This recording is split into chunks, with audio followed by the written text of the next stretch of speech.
the time I was born.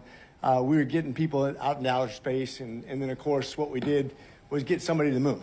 And I remember what a big deal that was. And now we're talking about landing things up there unmanned. We had some difficulties, some challenges. The first question I want to ask, and it's kind of a general question to all three of you at the end, is why all of a sudden with all the automation, all the technology, we have more on our phone than we had with the entire computer system of that same era. Why is it more difficult now when we have competitors in India, for example, landing on the dark side of the moon for less than $1 billion? It's crazy, for a lot less, as a matter of fact. What are we doing wrong that we can do better in this competitive market, this ultra-competitive market that we have now? Well, I think first is the budgets are very different. So when we went back to Apollo, there was a massive, large, multi-100,000 workforce that was making that technology possible. So it's a different scale. So I think we're succeeding with smaller scale missions at a tiny, tiny fraction of what we did for Apollo, and having large outsized impact for that.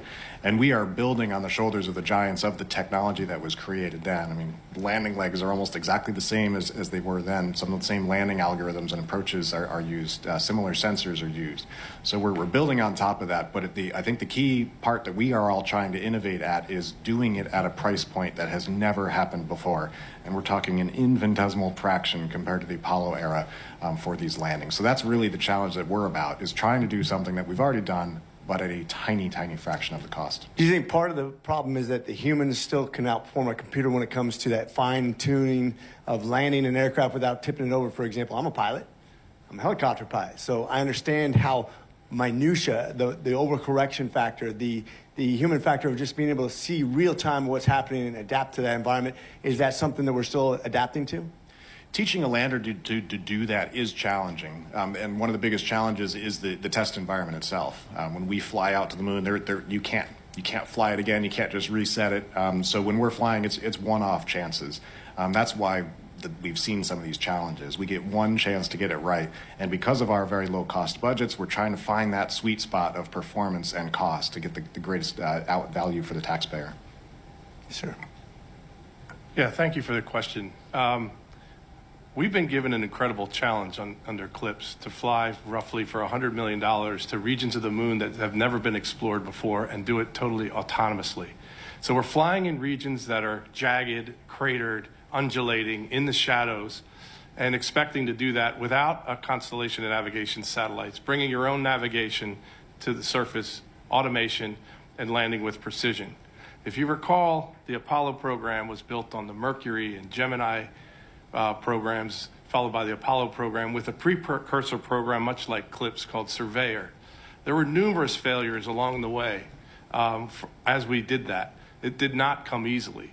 The masses that we're talking about, taking roughly 130 kilograms of payload to the surface on a small lander, the Surveyor missions carried 6 kilograms, and were mostly structure and powered radars for touching down on the moon. So it is a different technology, and we're asked to do it in a very thin margin and a very thin schedule, and demonstrate that it can be done reliably.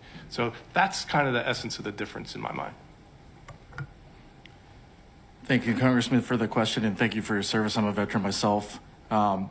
Instead of focusing on what went wrong, I'd like to focus on what went right. On Firefly's Blue Ghost 1 mission, we successfully landed.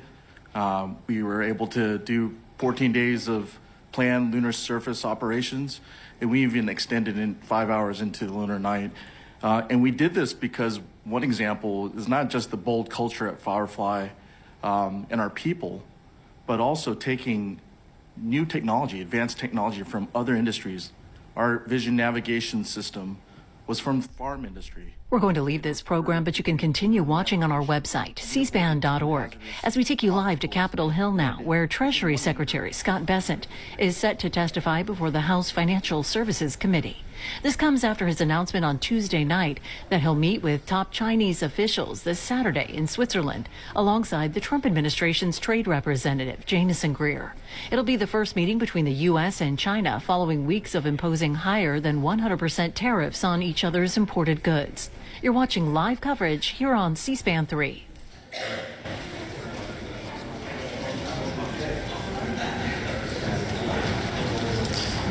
Committee on Financial Services will come to order. Without objection, the chair is authorized to declare a recess at any time.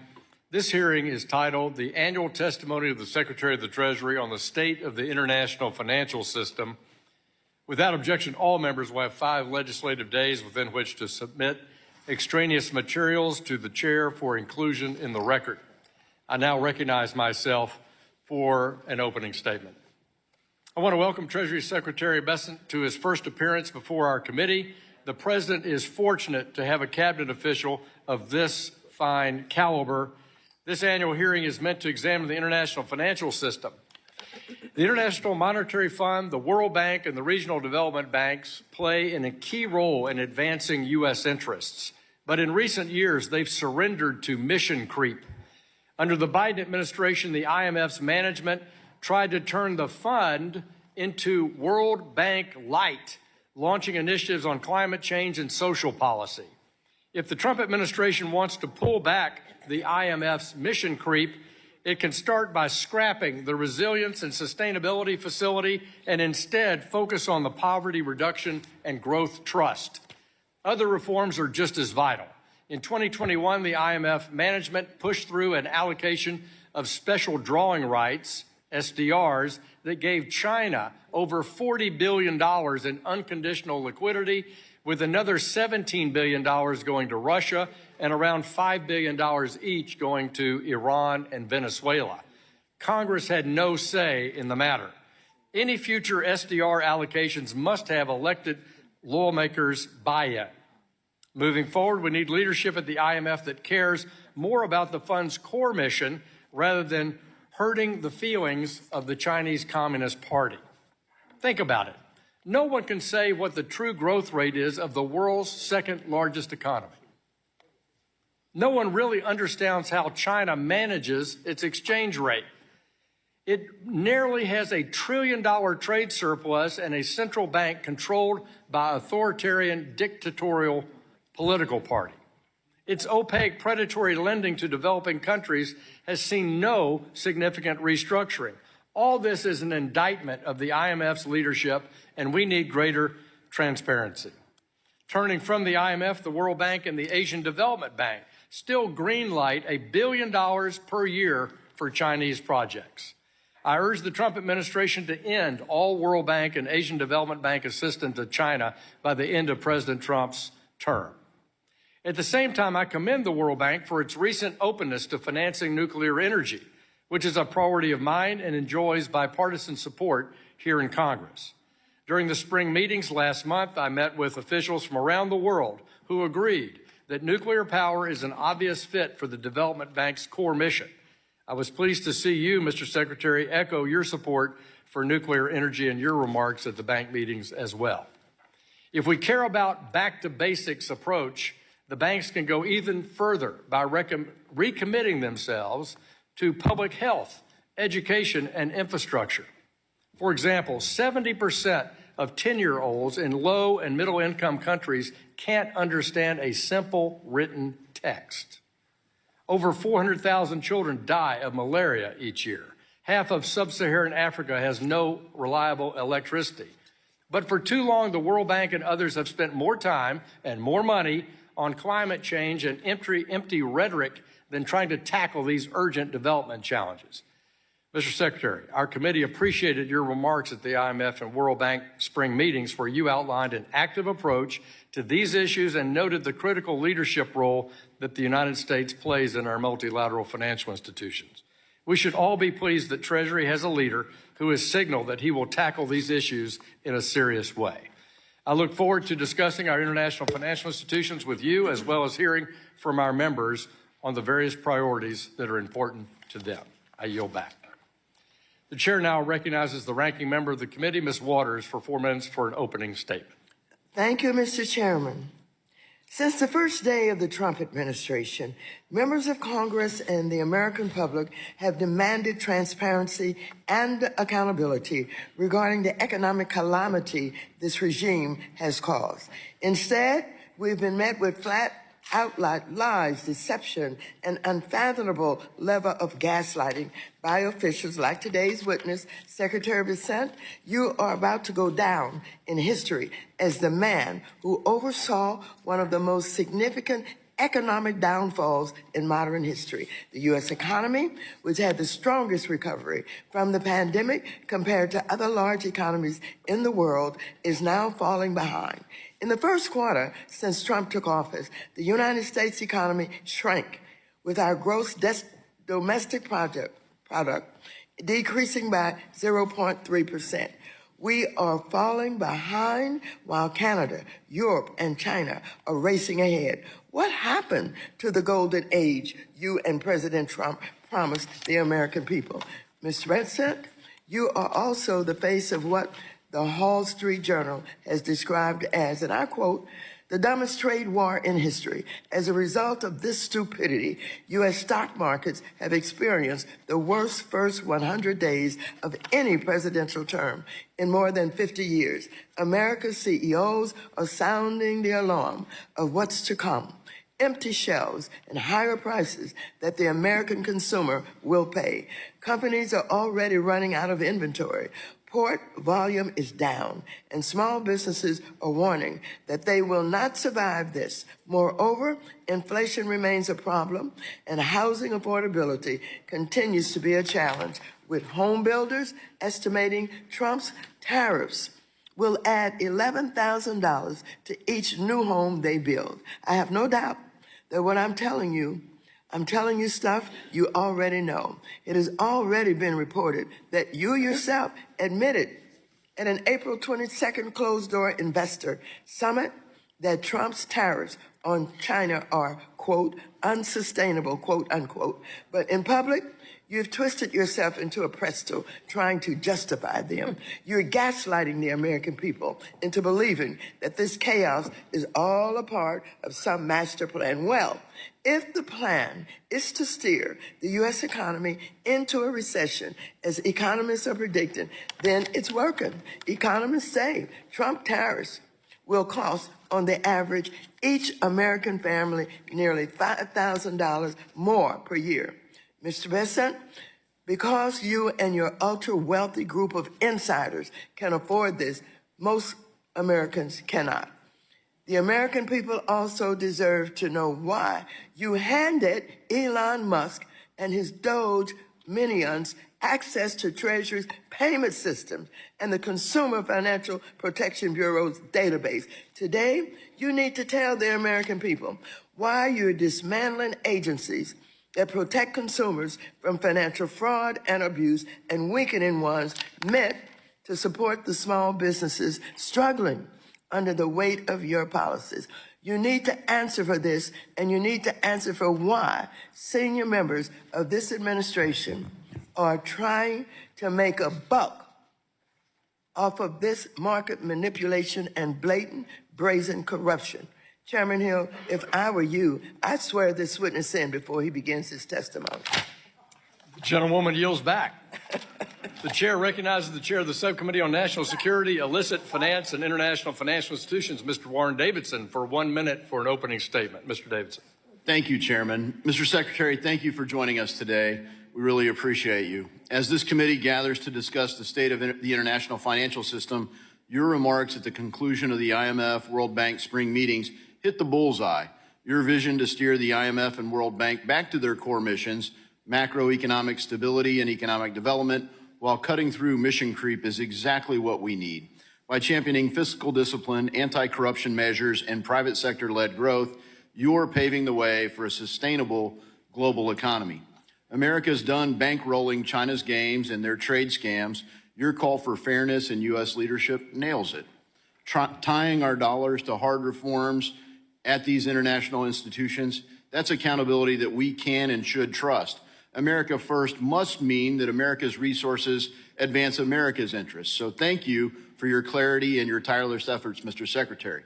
Let's make sure that the global financial system serves Main Street Americans, not globalist elites. Mr. Chairman, I yield back. Gentleman yields back. The chair recognizes the ranking member of the Subcommittee on National Security, Illicit Finance, and International Financial Institution, Ms. Beatty, for 1 minute for an opening statement. Mr. Chairman, Ranking Member, and Mr. Secretary. First, let me start by associating myself with the words of Ranking Member Water. Mr. Secretary, hardworking American families have been struggling, as I'm sure you should know, since the pandemic to put food on their tables and to keep their small businesses open. And just when the Biden administration has started to provide some relief, the Trump administration came in and needlessly say tanked the economy. Despite promises to lower costs for American families, we are seeing the direct opposite. I lay the blame on the Trump administration. Inflation is up, borrowing and housing costs are rising, the stock market is in chaos, endangering Americans' retirement savings, and the United States economy shrank in the first quarter since Trump took office. And just to add insult to injury, Republicans are cutting Medicaid and food stamps to pay for huge tax cuts to billionaires. Our constituents deserve better. I yield back. Gentleman yields back. Today, we welcome the testimony of the Honorable Scott Bessent, Secretary of the Treasury. We thank you for taking time to be with us. You'll be recognized for 5 minutes to give an oral presentation of your testimony. Without objection, your written statement will be made part of the record. Mr. Secretary, you're now recognized for 5 minutes. Chairman Hill, Ranking Member Waters, and members of the committee, I'm grateful to join you today. At the IMF and World Bank spring meetings last month, I relayed an important message. America first does not mean America alone. To the contrary, America first seeks to expand U.S. leadership in international institutions like the IMF and the World Bank. By embracing a stronger leadership role, the United States will restore fairness to the international economic system. I look forward to answering your questions on this topic today, and I look forward to providing you with a broad overview of Treasury's achievements and future plans.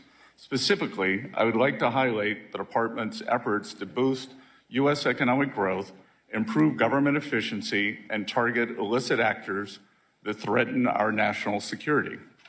The core components of the Trump economic agenda are trade, tax cuts, and deregulations. These are not standalone policies.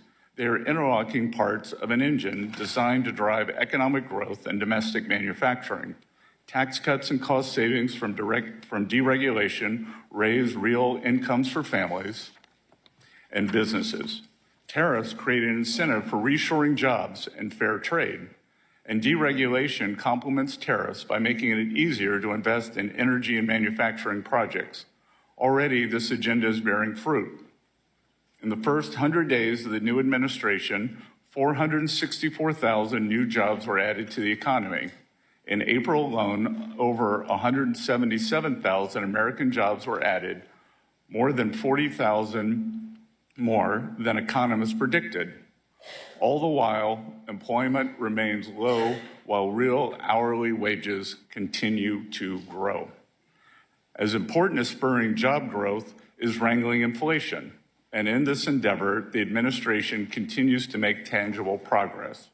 The CPI for energy goods declined in March, as did the price index for core goods. And the CPI for all items declined for the first time since the COVID pandemic. While the cost of goods is decreasing, so are energy prices. Complementary to our efforts to grow American prosperity, we are focused on improving efficiency across all levels of government, but especially the IRS. We just concluded a successful tax filing season, but the IRS still needs significant reforms to deliver efficient and cost-friendly results for the American people. In this endeavor, we have successfully cut $2 billion from the IRS IT budget without any operational disruptions. We achieved these cost savings by eliminating, renegotiating, and de-scoping wasteful IT and professional service contracts, and addressing long-standing efficiencies such as auto-renewed licenses unused for years. This intervention alone will save taxpayers hundreds of millions of dollars each year. We are also taking steps at the IRS to reduce administrative costs with a particular focus on paper processing, which has been a long-standing bipartisan goal. Last year, the IRS spent approximately $450 million on paper processing, with nearly 6,500 full-time staff dedicated to the task. Through policy changes and automation, Treasury aims to reduce this expense to under $20 million by the end of President Trump's second term. In addition to making government more efficient, Treasury is committed to working alongside the White House to make America safe again. To that end, we have launched a maximum pressure campaign against violent cartels and terrorist networks. We have assessed tens of millions of dollars in civil penalties against organizations facilitating money laundering along the southern border. And by leveraging sanctions, we are choking off the financial lifelines of terrorists, criminals, and hackers from Mexico and Guatemala to China and Iran.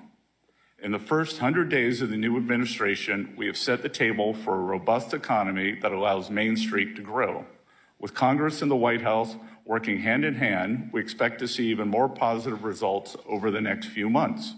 Key to expanding economic opportunity for all Americans is making the Trump tax cuts permanent.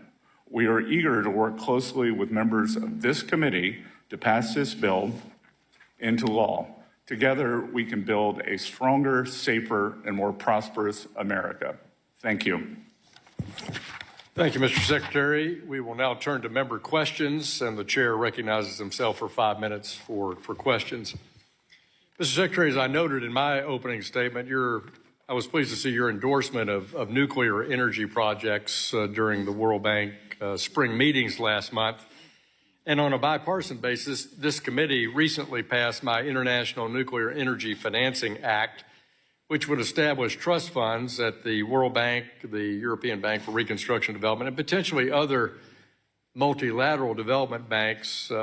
Senators from both sides of the aisle also support this concept. So would you support the idea of trust funds to benefit nuclear energy financing at the multilateral development banks?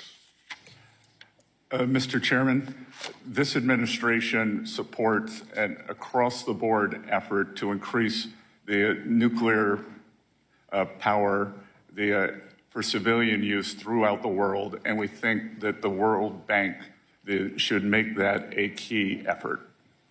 Thank you. I also referenced my work over the past 5 years with the Treasury and others about IMF reforms. You also referenced that in your talk. Recently, the IMF shareholders agreed to a quota increase, and I appreciate the agreement that this agreement does nothing to increase the voting power of China or Russia, but were Congress to approve this agreement, it would allow future administrations to greenlight more general special drawing rights allocations close to $1 trillion. And that would mean $60 billion of new unconditional liquidity for the Chinese Communist Party, $25 billion for Moscow, and $7 billion each for the regimes in Caracas and Iran, with no sign-off from Congress. So even if rogue regime FDRs are rejected by Western countries, which we've seen in the case of sanctioned countries, they still could be exchanged behind the scenes for Chinese RMB, for example, and I believe this is unacceptable. Would Treasury, under your leadership, work with me to reform the SDR allocation process at the IMF? Mr. Chairman, we believe the SDR process at the IMF should serve the goals of the United States of America and not other states. And as I said in my speech during IMF week, this administration is aligned with you in your goals on the SDR.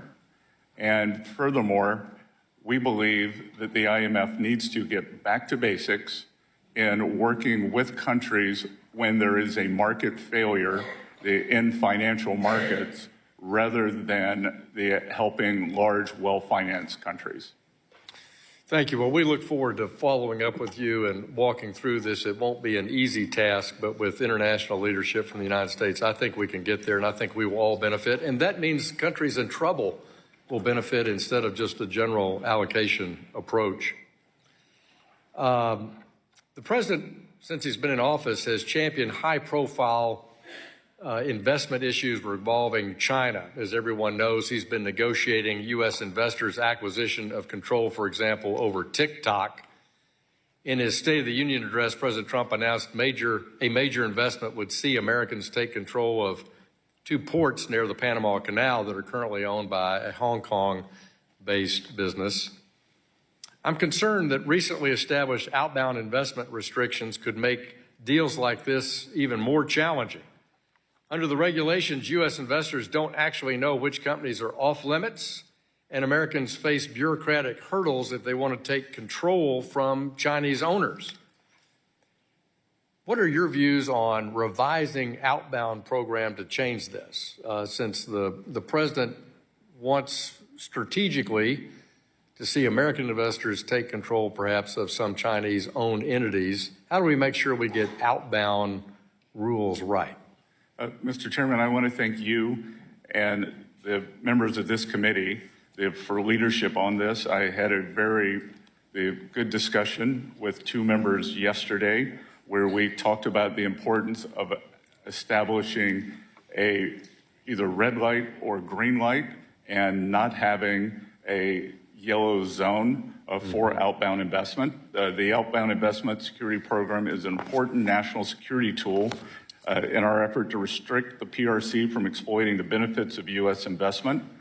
We've been receiving notifications from the outbound program. We're monitoring the market, and we're trying to ensure that the investment community is aware and familiar with the program. We appreciate the interest from Congress, and while legislation will be important and helpful, we would like a bit more time to process, including the work mandated by the President to inform legislation.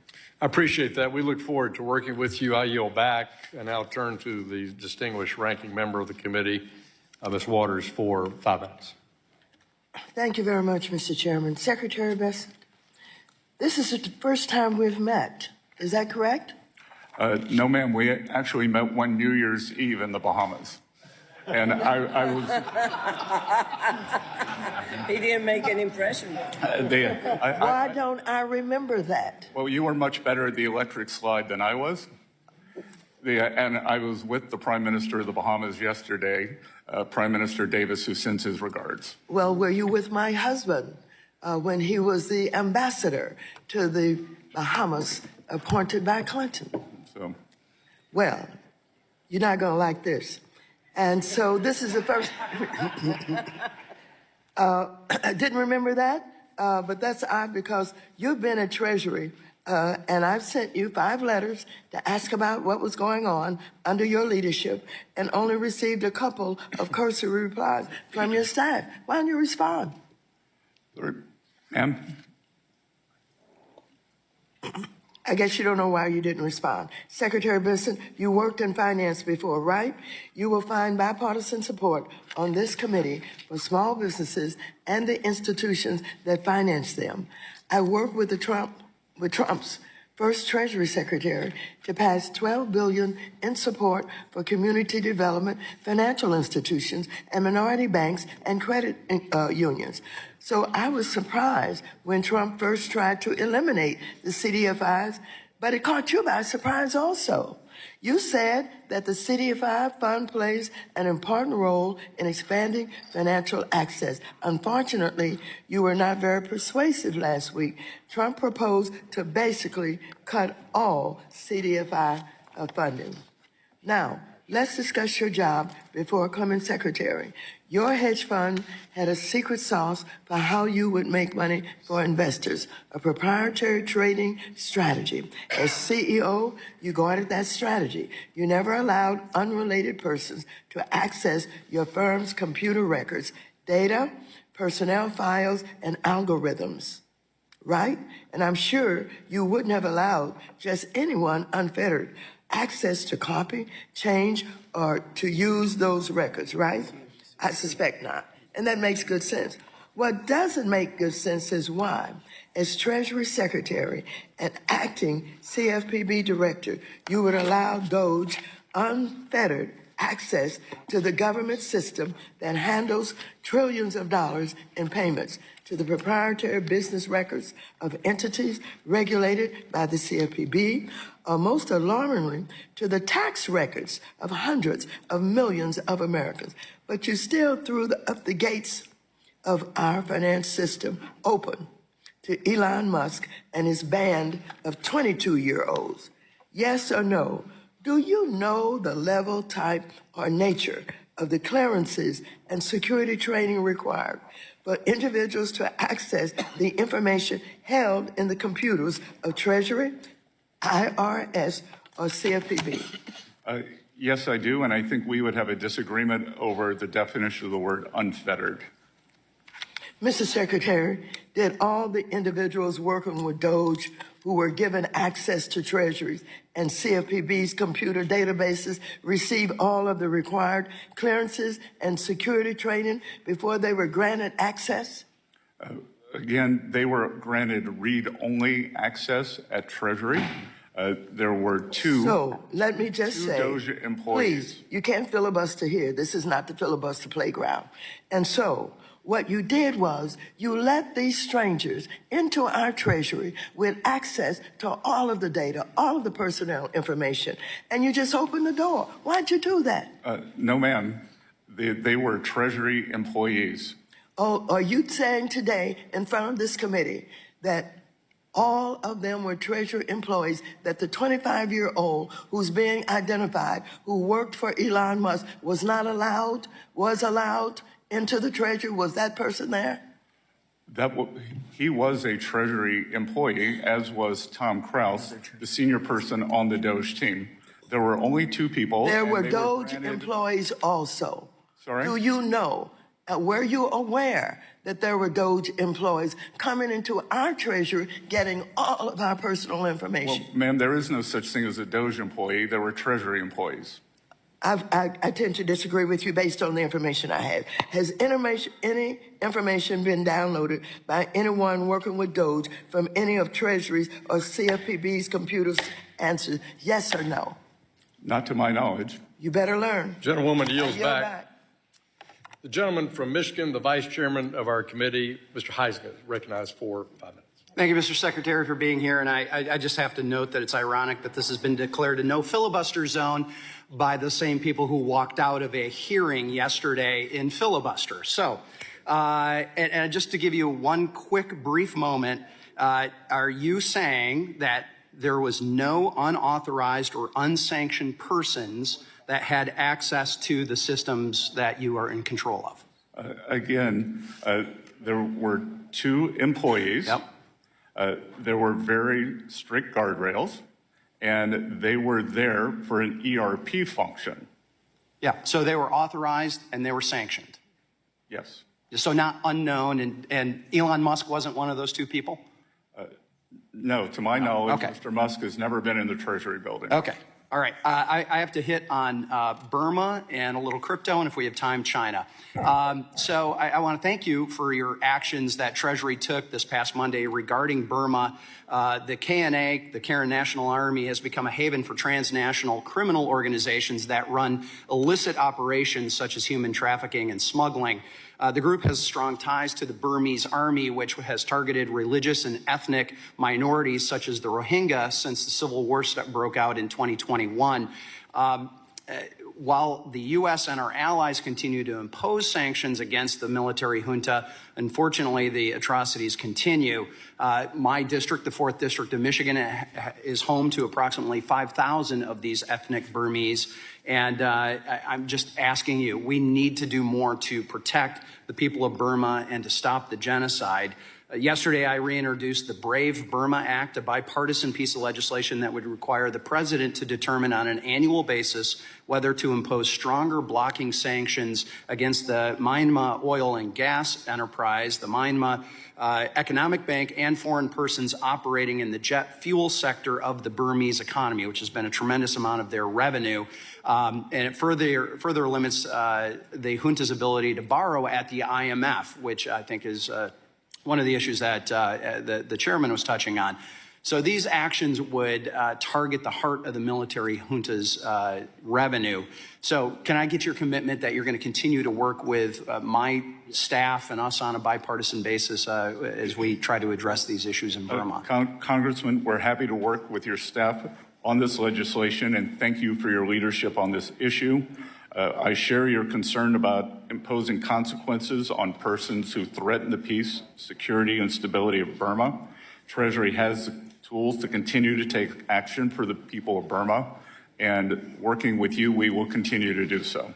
That's great. And what's frustrating is while some of these sanctions have been put in place, a sanction's only as good as the willingness to enforce it. And we have seen them receiving financial support, the junta, from around the world, especially, frankly, as they ramped up production during the last administration. So I'll note it's not just Burma, it's places like Iran, that this illicit activity that has gone around the sanctions has been allowed.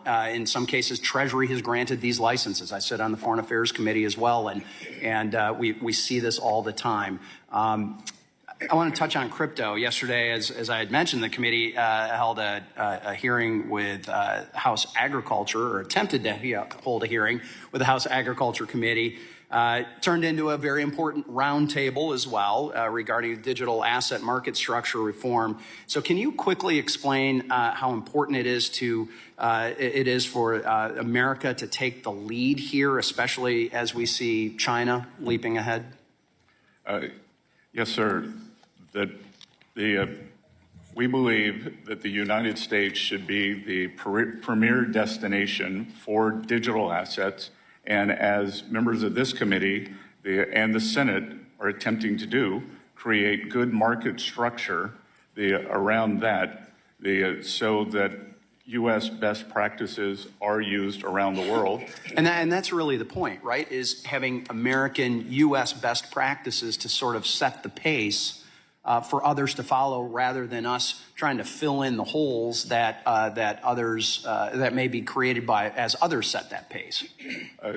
Yes, sir. And also that digital assets are an important source of innovation that will drive that can drive usage of the U.S. dollar around the world, as with stablecoin legislation.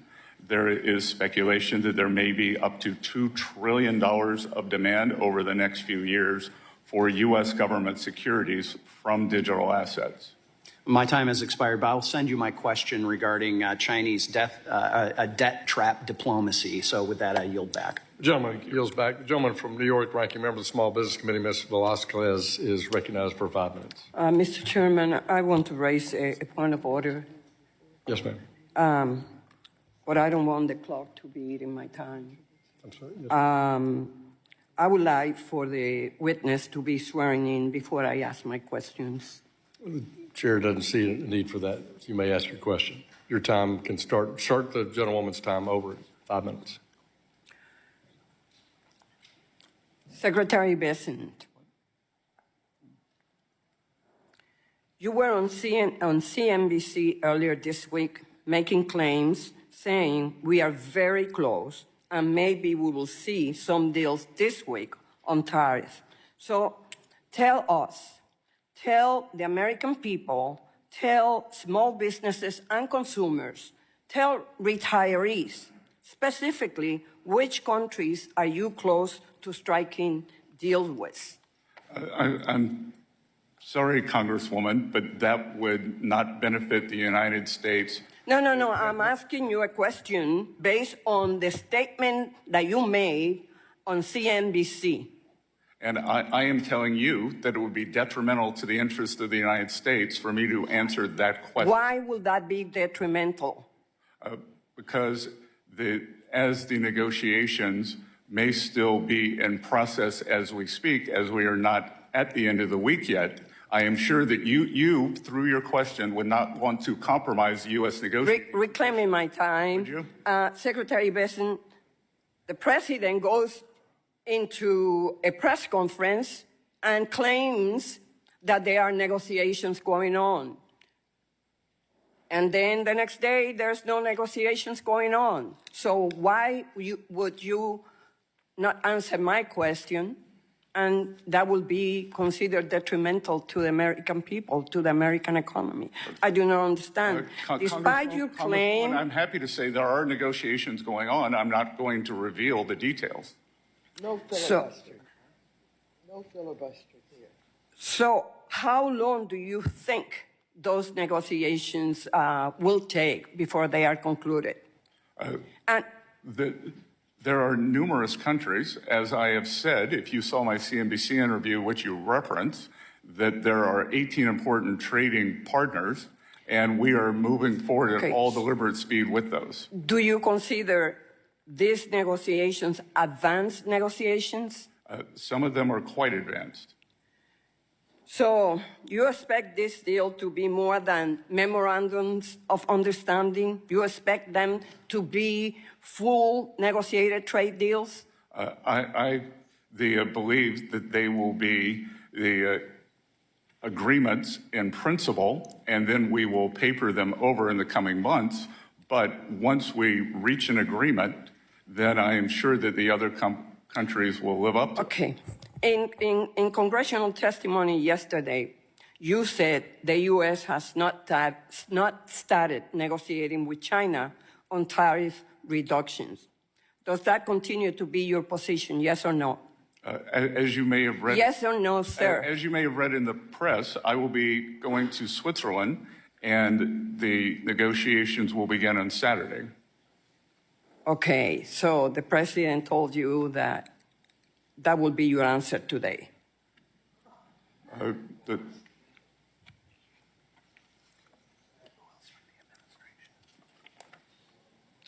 So can you tell who from the Trump administration is engaged in those discussions? Which discussions? With China. Trade discussions? Pardon? I'm sorry. Trade discussions, yes, sir. Well, the trade negotiations will be led by myself and Ambassador Jameson Greer, and USTR. And what about Pete Navarro? Sorry? Peter Navarro. He will not be joining us in Geneva. Thank God for that. Are those negotiations considered advanced? Pardon?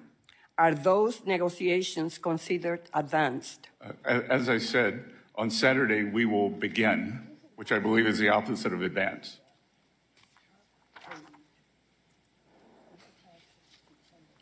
Secretary Bessent, as Treasury Secretary and a senior member of President Trump's economic team, has President Trump given you the authority to finalize any trade agreement with China or any other trading partner? As President Trump has stated, he will have the final decision on any trade agreement. So you're telling me all of these increased prices, the stock market losses, the production delays are all based on the whims of Donald Trump, that you could strike the best deal with Canada, Mexico, or even China that is completely in our favor, giving us everything the administration is Gentlewoman's time has expired. And if President Trump decides at any certain moment, for whatever reason, not to take the deal, that will be it. I yield back. The gentleman from Oklahoma, Mr. Lucas, who is chair of our Task Force on Monetary Policy, is recognized for 5 minutes. Thank you, Mr. Chairman. Mr. Secretary, as the dust has continued to settle after last month's episode of Treasury market volatility, can you give an updated assessment of those events, and how would you characterize the functioning of the market during that period? Bring the dust up in Treasury markets. How the market was very well functioning. It was volatile, but the underlying infrastructure worked quite smoothly, sir. Does the Treasury Department have the tools necessary to address market volatility? You've said you may increase the use of the buyback program. Are there other authorities that might be helpful to address the challenges of the market? Yes, sir. We have a very large toolkit that we can deploy, as does the Federal Reserve. Taking a step back, Mr. Secretary, can you provide us with a sense of what regulations the administration is working on to bolster resilience in the Treasury market and the timelines when you would expect those changes to be announced? This is a core issue on the task force I and a number of my colleagues are working on. Sir, the auction sizes, the current issuance sizes leave us well positioned to address potential changes in borrowing needs. I can tell you that investor participation in auctions, there's been broad investor support. Our weighted average maturity is about 61.2 months, which is quite fulsome. And we have implemented a buyback program with two objectives, liquidity support and cash management. One last question along that line. I've long said that the administration should look at reforming regulations like the supplemental leverage ratio to relieve some of the constraints that market participants are facing in the Treasury market. I hope you'll consider looking at that. Sir, Treasury does not look at that, but I believe that it is a high priority for the three regulators, the OCC, the FDIC, and the Federal Reserve. Thank you. And as the SEC continues to implement their clearing rule, a number of firms, including those outside the United States, are looking to provide clearing services for U.S. Treasuries and their derivatives. How are you working with the SEC and the CFTC to ensure the integrity of the Treasury markets as these firms look to intermediate? Sir, the Treasury market is a global market, and we welcome new participants, and we want to make sure that best practices employed in the U.S. are also employed globally. And the reason I ask that is, and if you could specifically comment on the clearing of U.S. sovereign debt outside of the United States, what risk could that potentially present? And I come at that from the perspective, if there's a challenge in the market, if it's a U.S.-based entity, then the regulators who would make the difficult decisions are here. If it's outside of the United States, they might have a different perspective. We are constantly studying that, sir. As of now, we do not believe that it presents a risk, but I will, as we continue our studies, I will have my staff interact with your team. Absolutely, Mr. Secretary. And one final question. Primary dealerships has become an expensive proposition for firms, which in one explanation for participants leaving the market, it's one of the many explanations. Should we be looking at ways to make the environment friendlier to investors wanting to become primary dealers? Sir, we saw at the recent auctions very low participation by the primary dealers, which tells me that there may be the regulatory function there that is preventing them from using their balance sheet for the benefit of the U.S. Treasury. So clearly the task force that Chairman Hill was kind enough to set up and yourself, we have work to do. Thank you, Mr. Secretary. Would you yield?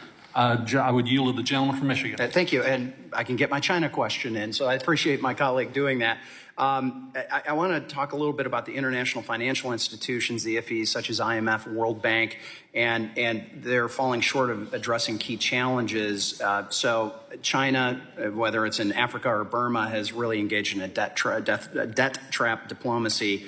How should the IMF really help borrowers take the fund's advice when it keeps giving China a free pass?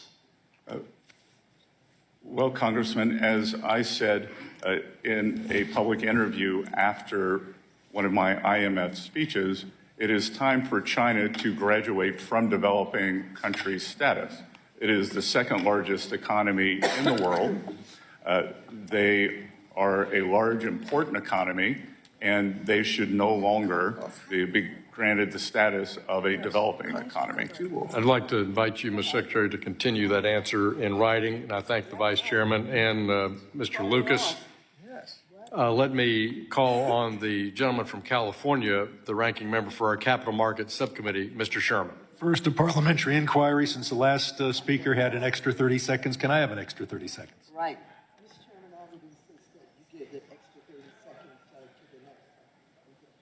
I would be happy to do that. Mr. Chairman, I agree with you that special drawing rights should be increased only with congressional input, and I agree with Mr. Huizinga that we have to focus on Burma, Myanmar.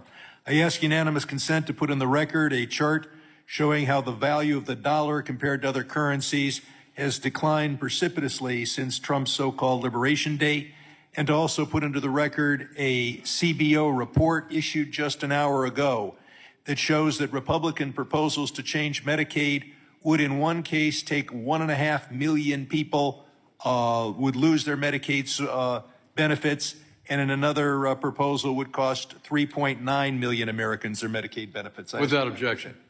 I also ask unanimous consent to put in the record a letter I sent to the Secretary, responded to by his Assistant Secretary, dealing with direct file, which means you don't have to pay TurboTax because the IRS has the software. And the response that I got, an absurd response, was basically, well, as long as, we just want to make sure TurboTax makes a lot of money, so we're not going to do that. And I would point out that the IRS could send every American, for their voluntary use, a proposed first draft of the tax return, since you already have the W-2, you already have the 1099, and you don't have all the input errors that come from people doing their own returns. But that is something that your administration is stopping. I would ask you, Mr. Without objection. Yes. I ask you, Mr. Secretary, to provide for the record within 1 week your best estimate of when the U.S. will hit the debt ceiling and exhaust our borrowing capacity. Can I count on you to provide that for the record? Sir, the so-called X date is a moving target. I'd like your best shot. As I stated yesterday, we are moving on to the warning track, and we don't want to be on the warning track. And I would ask you to provide the Congress the best information you can, but I'm going to go on to another question. I represent one of the two areas devastated by the Los Angeles fires. I spoke directly and on camera to President Trump and asked him to exempt building materials from these tariffs. The National Association of Home Builders says that these tariffs will add $11,000 to the cost of these fire victims rebuilding their homes. Can you assure us that in a country where we have a devastating housing shortage in general, but we have thousands of people in Los Angeles who have to rebuild their homes in particular, that these fire victims are not going to face this additional cost to rebuild their home? I will look into that matter, and I was... That is exactly what the president said in January. I was in Los so Angeles far this weekend, and I toured the devastation. Thank you. I hope you saw the devastation of the Palisades, and I hope you won't be imposing another $11,000 cost on every home builder. Now, as to capital markets, where I devote most of my time, all of us on the subcommittee agree that we're trying to get people to invest in American stocks and build the American economy. And in fact, our tax code has hundreds of billions of dollars of incentives to get people to invest in America.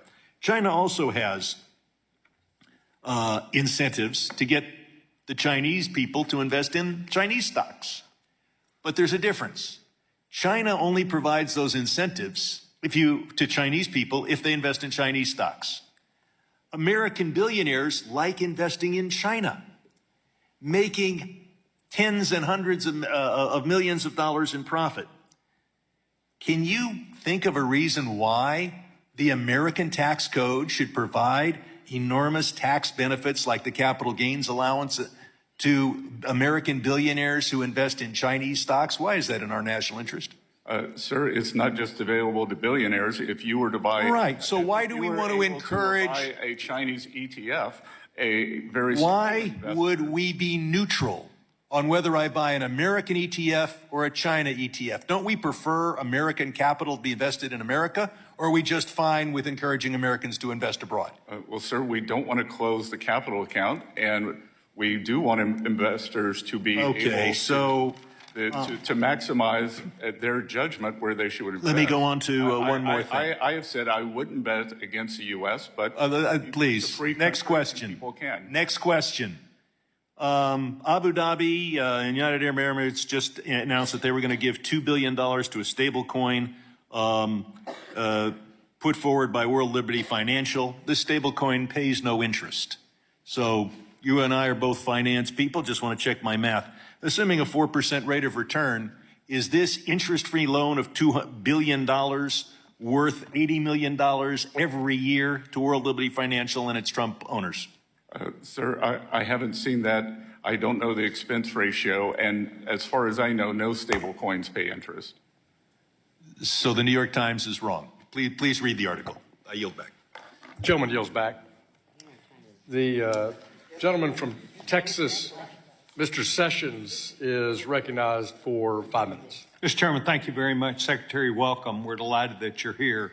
Part of the challenge against you this morning, and I'm sure some days, is the explanation of the tariff matter that President Trump has initiated and sticking by. I'd like to provide just my input on that, if I could, that I think that President Trump sees the relationship with China by what it really is, and that is an unfair relationship, one in which needs to be not only looked at, but really something done about it. And I know that while we have PNTR, it should mean that we treat them the same way they treat us, but that is not happening.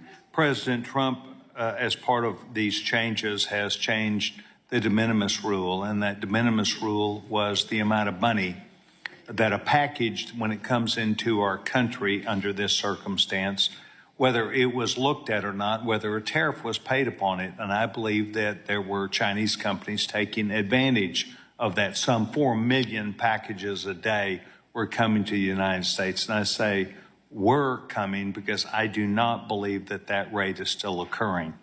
As a result of that, what happened is it contributed to the fentanyl issue that we had because we did not look at these packages with the same viewpoint that others did.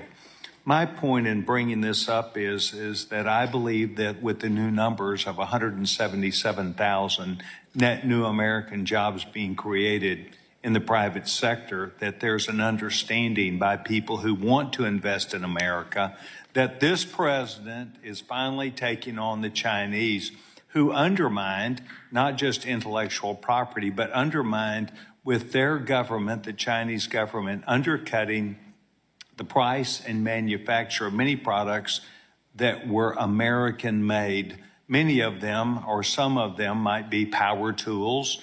And of course, we know Craftsman is an American made product. But it is not uncommon, was not uncommon for their tools to be on the internet at $400 or $500 and for a Chinese product to be brought in for $40 or $50. That undermined not just our intellectual property, but actually undermined the manufacturing that takes place in this country.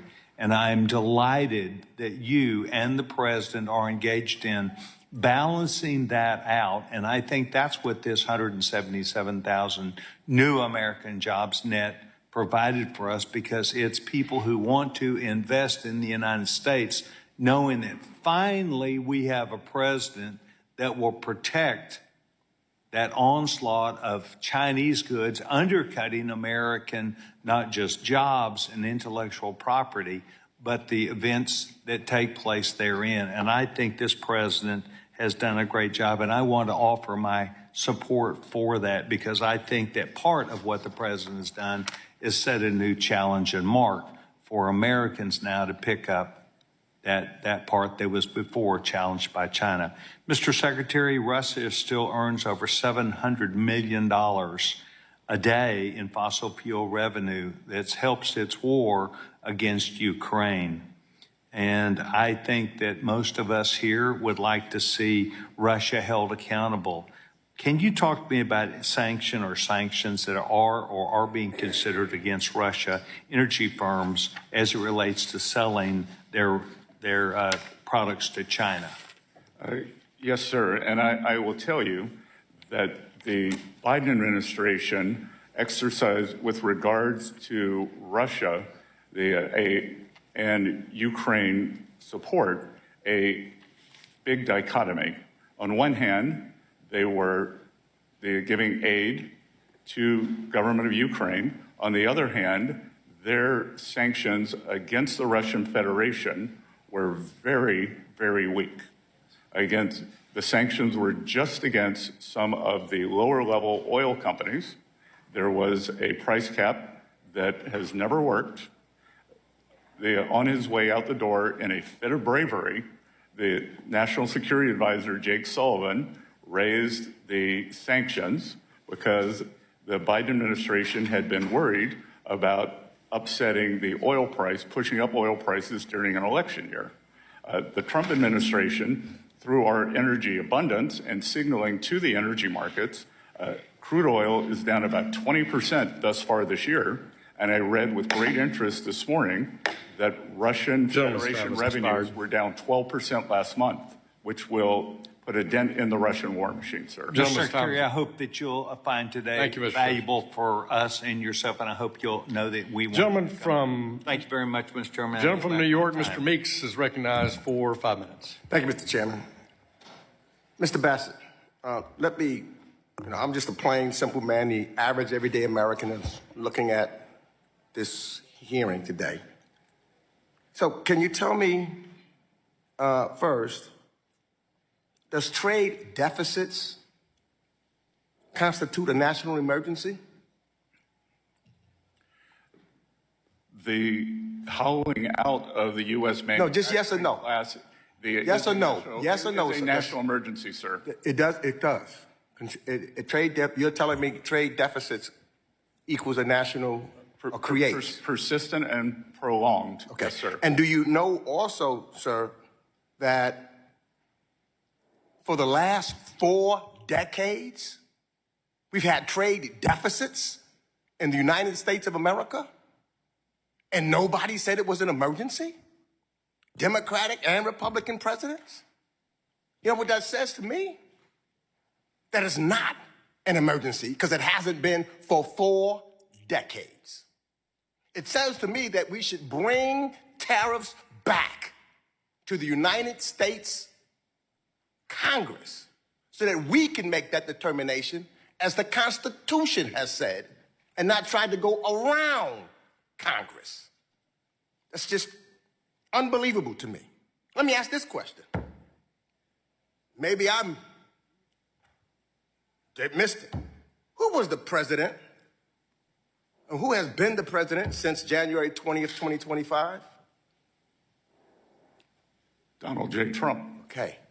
And who was the president in 2024? One believes President Biden. One believes? You one of those non-believers that the election, the American people didn't vote? I am not. You're not? You said one believes? Do you believe in the Constitution of the United States and it should be abided by? I believe in the Constitution of the United States. So you believe in it without any second thought. You don't have to think about it. You believe in it and you would abide by it. Is that correct? I have and I do, sir. Okay. But do you know that a president has said he may or may not, he don't know? Let me ask this question. I couldn't believe my ears.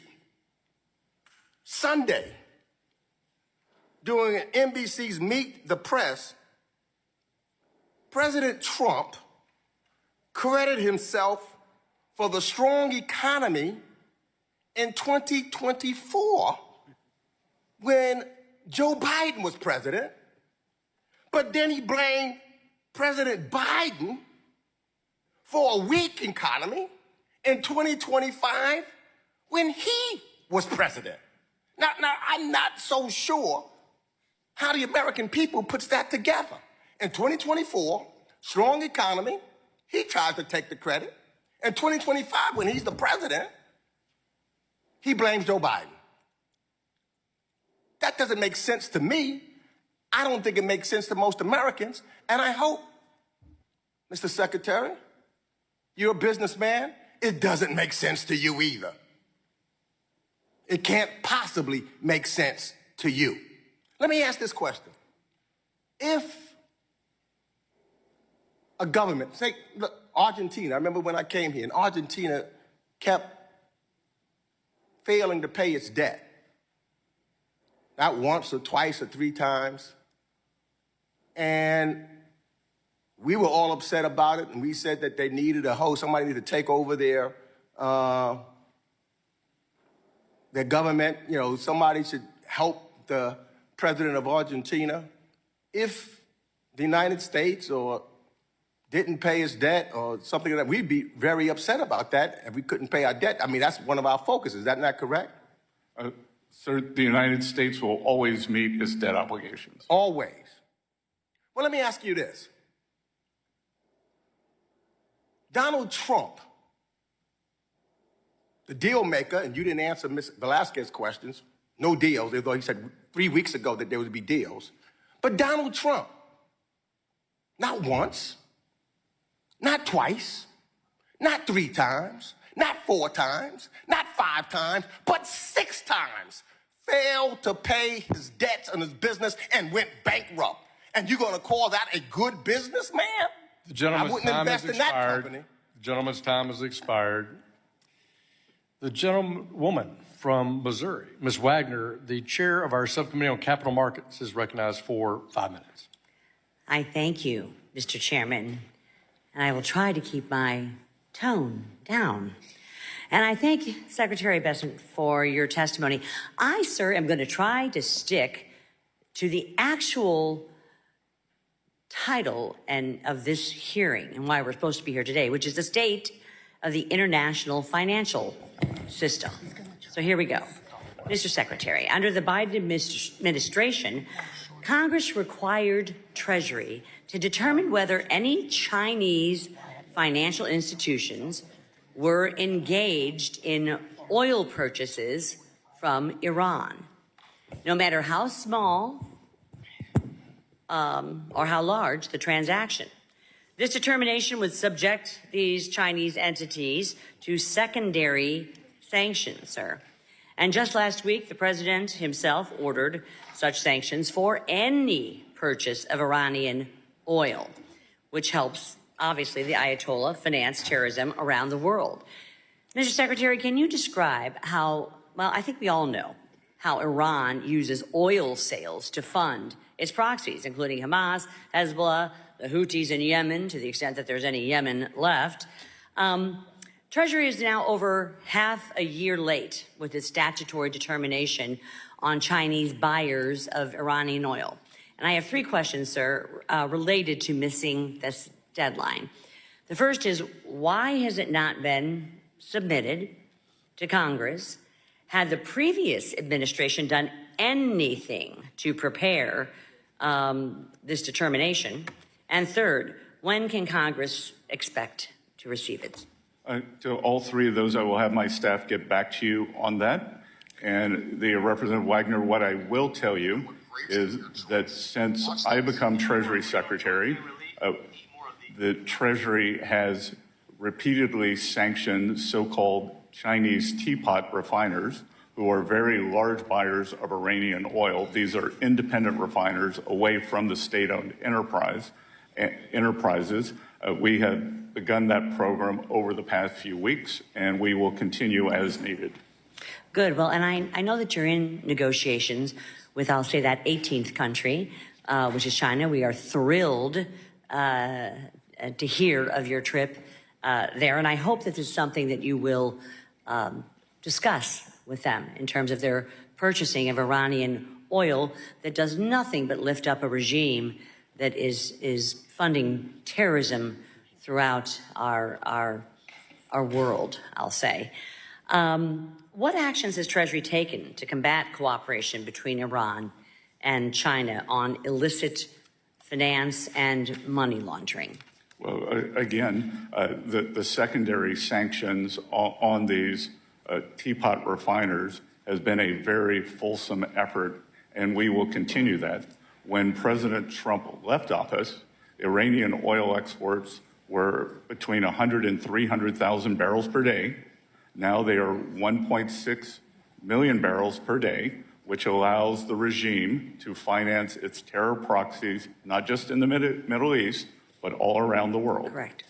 Yes, and we've seen it, and we've lived it, and it has caused unbelievable death, devastation, and grief and resources and loss of life throughout our world. And I am proud that the president himself endorsed sanctions just last week for any purchase, not just from China, of Iranian oil. So I hope that we can get a report on what's been happening with China. Switching gears, in February, several members of this committee and the Senate, including myself and the chairman, and the Senate Banking Committee sent you a letter voicing concerns about the European Union's Corporate Sustainability Due Diligence Directive, or CSDDD. This directive, which was finalized by the EU last year, will require many American companies to evaluate their supply chains and end certain business activities not based on U.S. law, but due to UN principles. This directive not only hurts our economic competitiveness, but also undermines our jurisdictional sovereignty, sir. It would force both public and private companies to comply with regulations that have not been approved by Congress, while also exposing them to increased litigation and risk in the EU. I am running out of time, Mr. Chairman, but this is something I feel very strongly about. It is in with the international realm here, and I have two questions regarding this Gentlewoman, that I time has will expired. submit for the record. Thank you. They will be submitted for the record. Recognize Mr. Scott, the gentleman from Georgia, for 5 minutes. Thank you, Chairman. Secretary Bessent, let me ask you this. Do you agree that the FDIC plays a very essential role in safeguarding our depositors, ensuring prudent bank supervisors, and maintaining the safety and soundness of our financial system? Congressman, I agree that a well-functioning FDIC is essential to the U.S. financial system. And on Monday, you said this, and I quote, you said this, that the president tasked you with helping him choose the leader of the financial regulators so that we are all aligned, all regulators, to be safe, sound, and smart.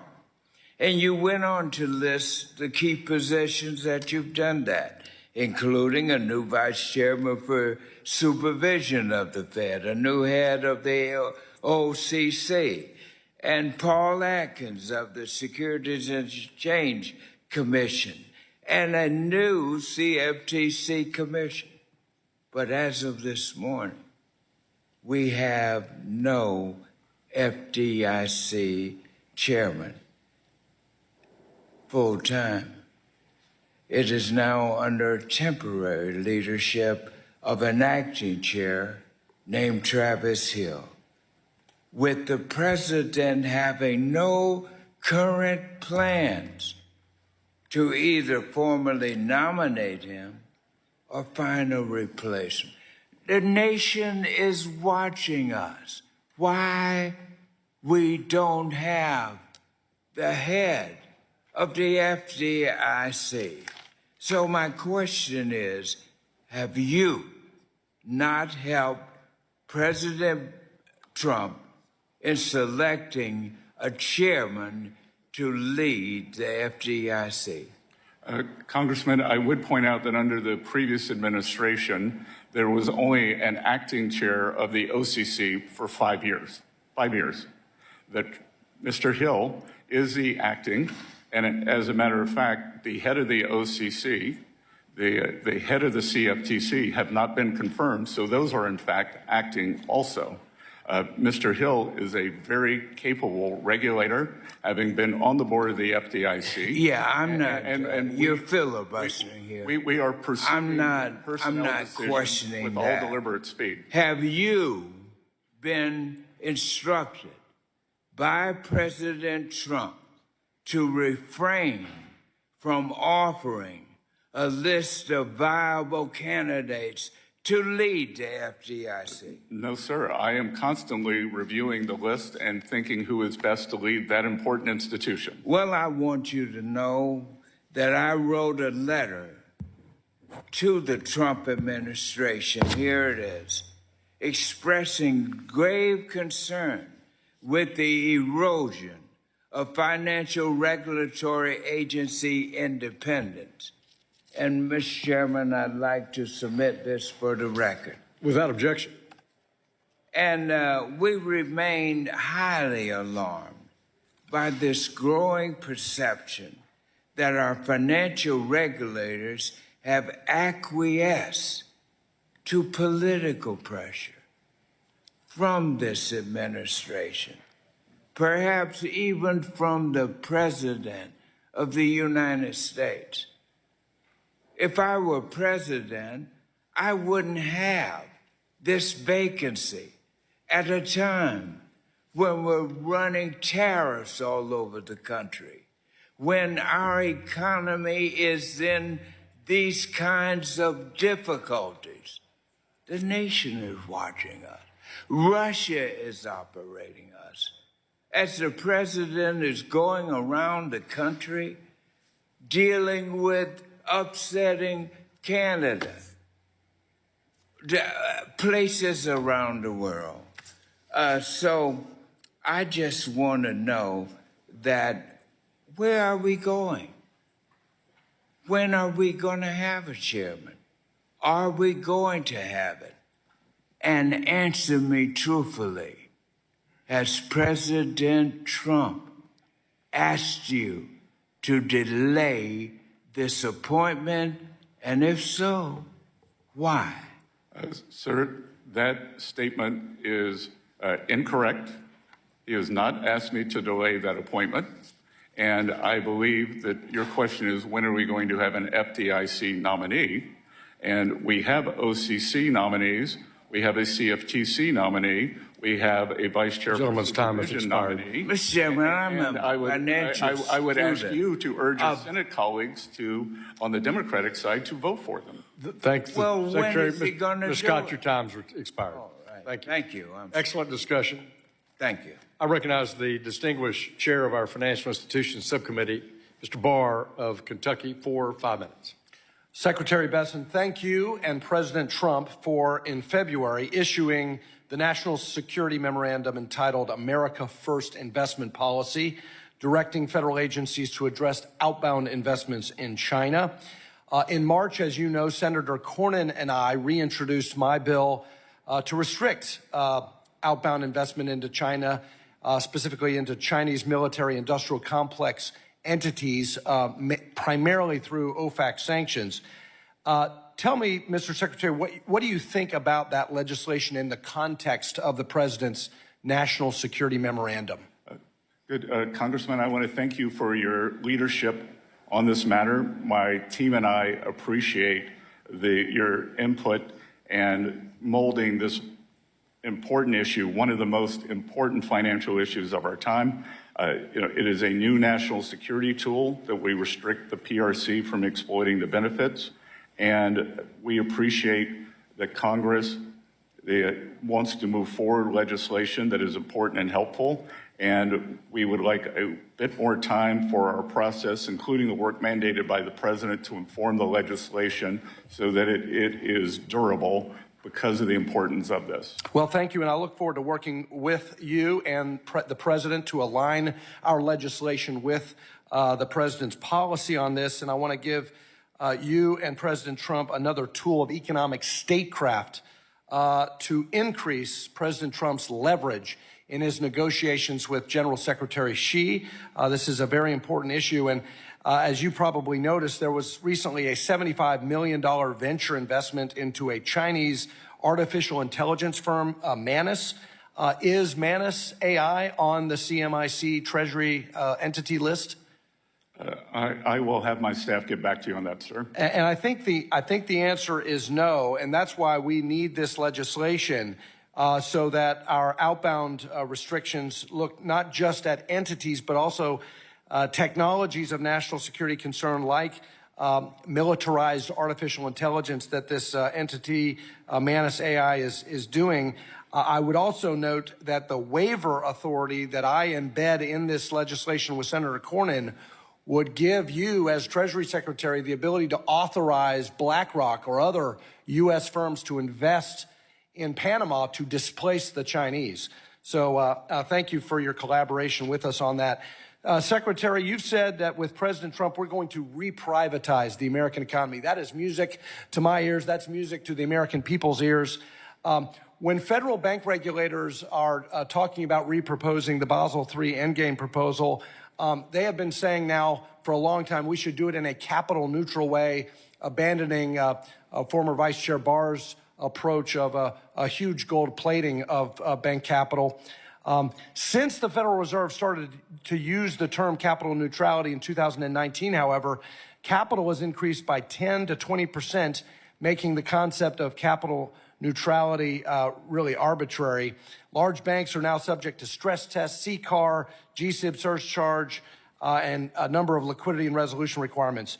When looking at our bank capital regulations in the context of an America First agenda, Mr. Secretary, should we be aiming for capital neutrality, or should we be instead looking at capital levels that actually promote American competitiveness?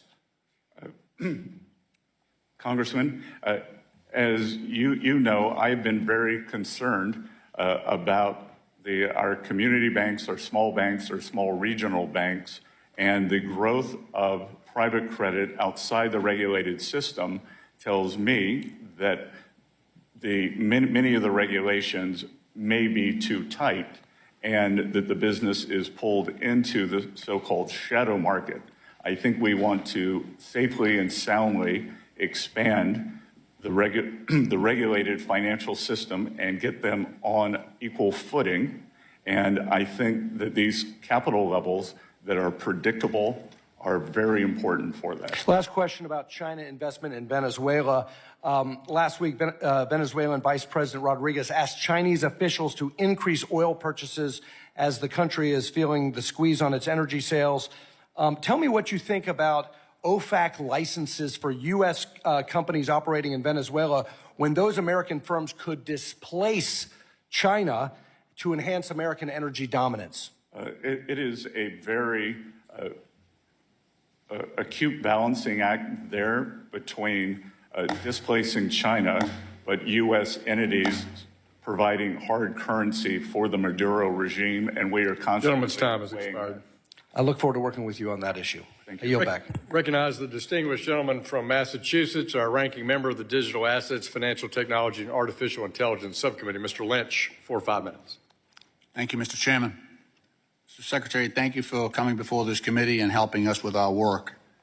Mr. Secretary, between March 11th and March 15th, 2025, you and more than a dozen senior officials, including of the Trump administration, including Secretary Hegseth, Director of National Intelligence Tulsi Gabbard, National Security Advisor Mike Waltz, used a commercially available, non-governmental, encrypted, non-secure app to discuss and coordinate imminent U.S. military strikes in Yemen in a group chat entitled Houthi PC Small Group. Particularly, Defense Secretary Hegseth shared actionable intelligence, including sensitive and classified details of an imminent military operation against Houthi rebels and other military plans.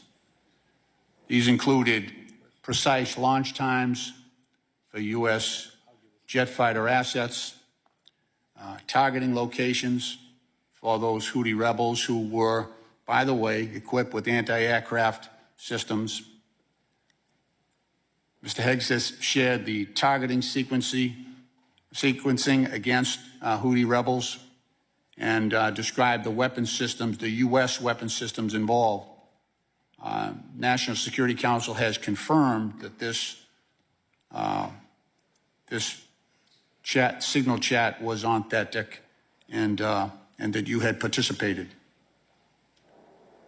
You realize that for you, Mr. Secretary, because of the responsibilities you have, even outside the Principals Committee, that group, you have a target on your back from our adversaries, China, North Korea, Russia, and others.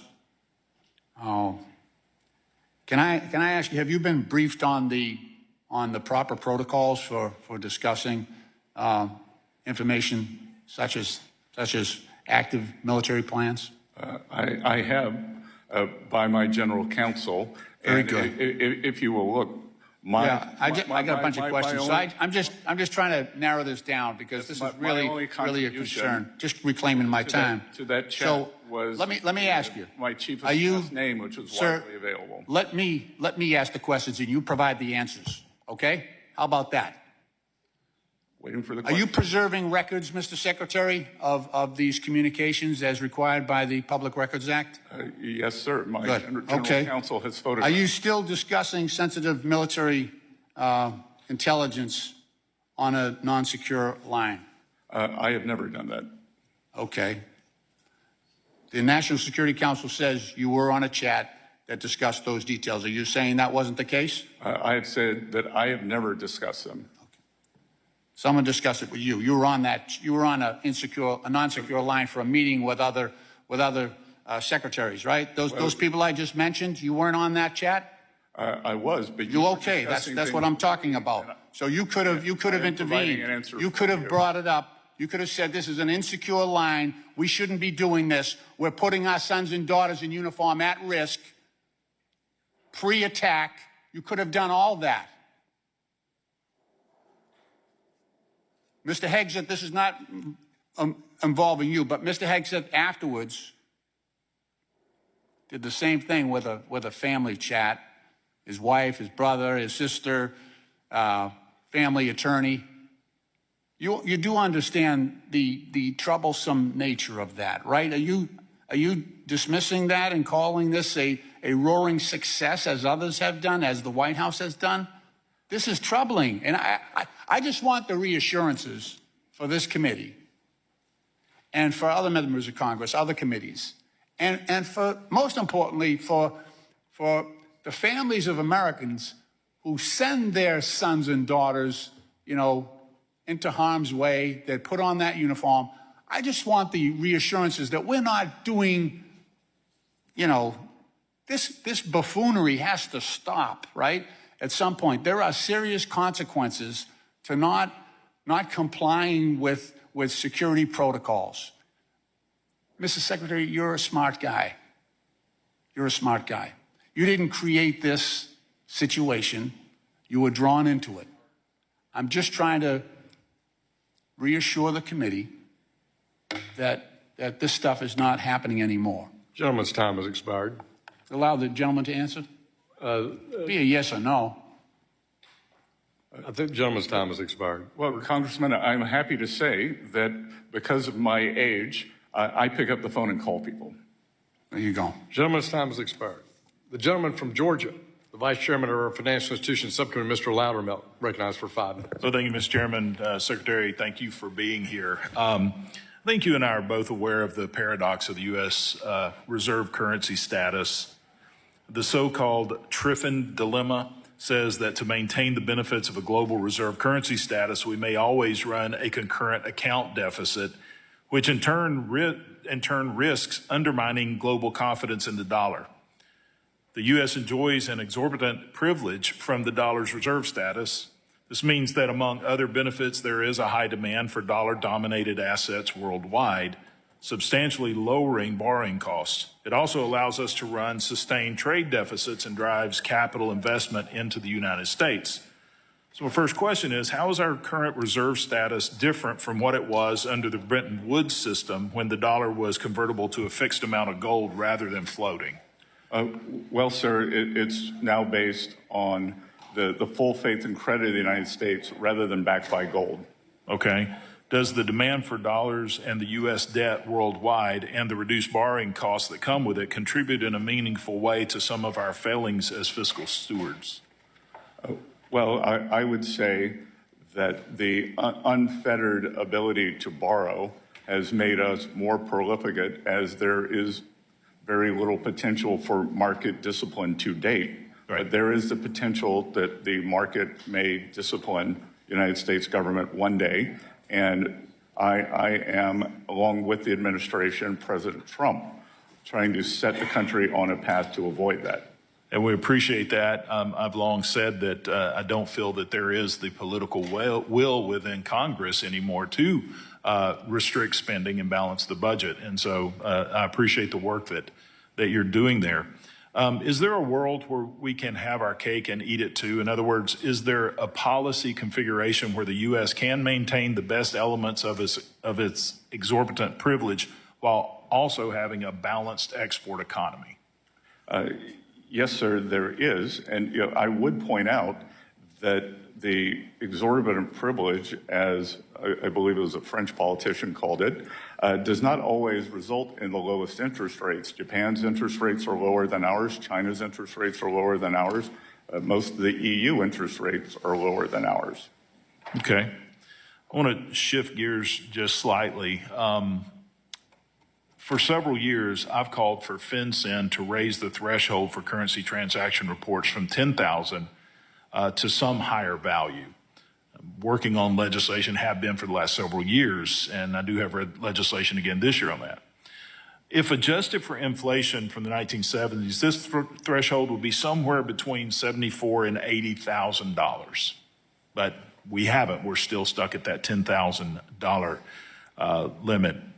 In your opinion, what threshold value best balances privacy and compliance costs against the utility that these reports have for law enforcement? Congressman, I am not sure what the equilibrium level is. What we have discovered, so you were talking about the threshold for a suspicious activity report. Or the currency transaction report, yes, which is in a segment. So we are now examining that, and we are finding that sometimes higher is better, sometimes lower is better. We have discovered that there are approximately 40 counties on the U.S.-Mexico border that account for a substantial amount of nefarious behavior by the cartels. So we have lowered that to $200, and we are finding great efficacy there in pushing the cartels back into Mexico and not allowing them to deal in the United States. So I would say, sir, it's a moving target. Okay, and I can understand and appreciate that. One of the issues that we have from a nationwide status is the compliance cost that goes to small financial institutions, and even from law enforcement, the complaint is trying to find illicit financing currently is like looking for a needle in the haystack because of the pure volume of reports that are being made. And so my argument has been from in a nationwide status, and I'm sure we can work on something to make exemptions during times like you're talking about now in locations, but is not to increase the size of the haystack, but reduce the haystack so it becomes more prevalent, the illicit financing. And look, Congressman, I am the hypersensitive to the needs of the small and community banks and the undue burden that much compliance is placing on them. And we are working across a variety of ways to lower those costs. All right. Look forward to working with you on these things. Thank you. The gentleman yields back. The ranking member on the Oversight and Investigation Subcommittee, the gentleman from Texas, Mr. Green, is recognized. Thank you, Mr. Chairman. I thank the ranking member, and I thank the witness for appearing. Mr.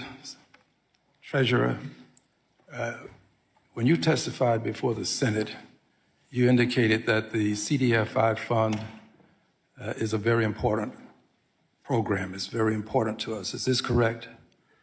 I did, sir.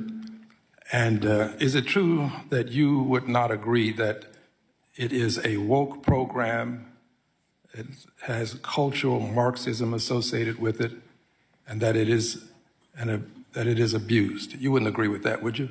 Sorry, I think the CDFI fund is performing its statutory functions as required. So you would not agree then that it's woke? Is it statutory function to be woke?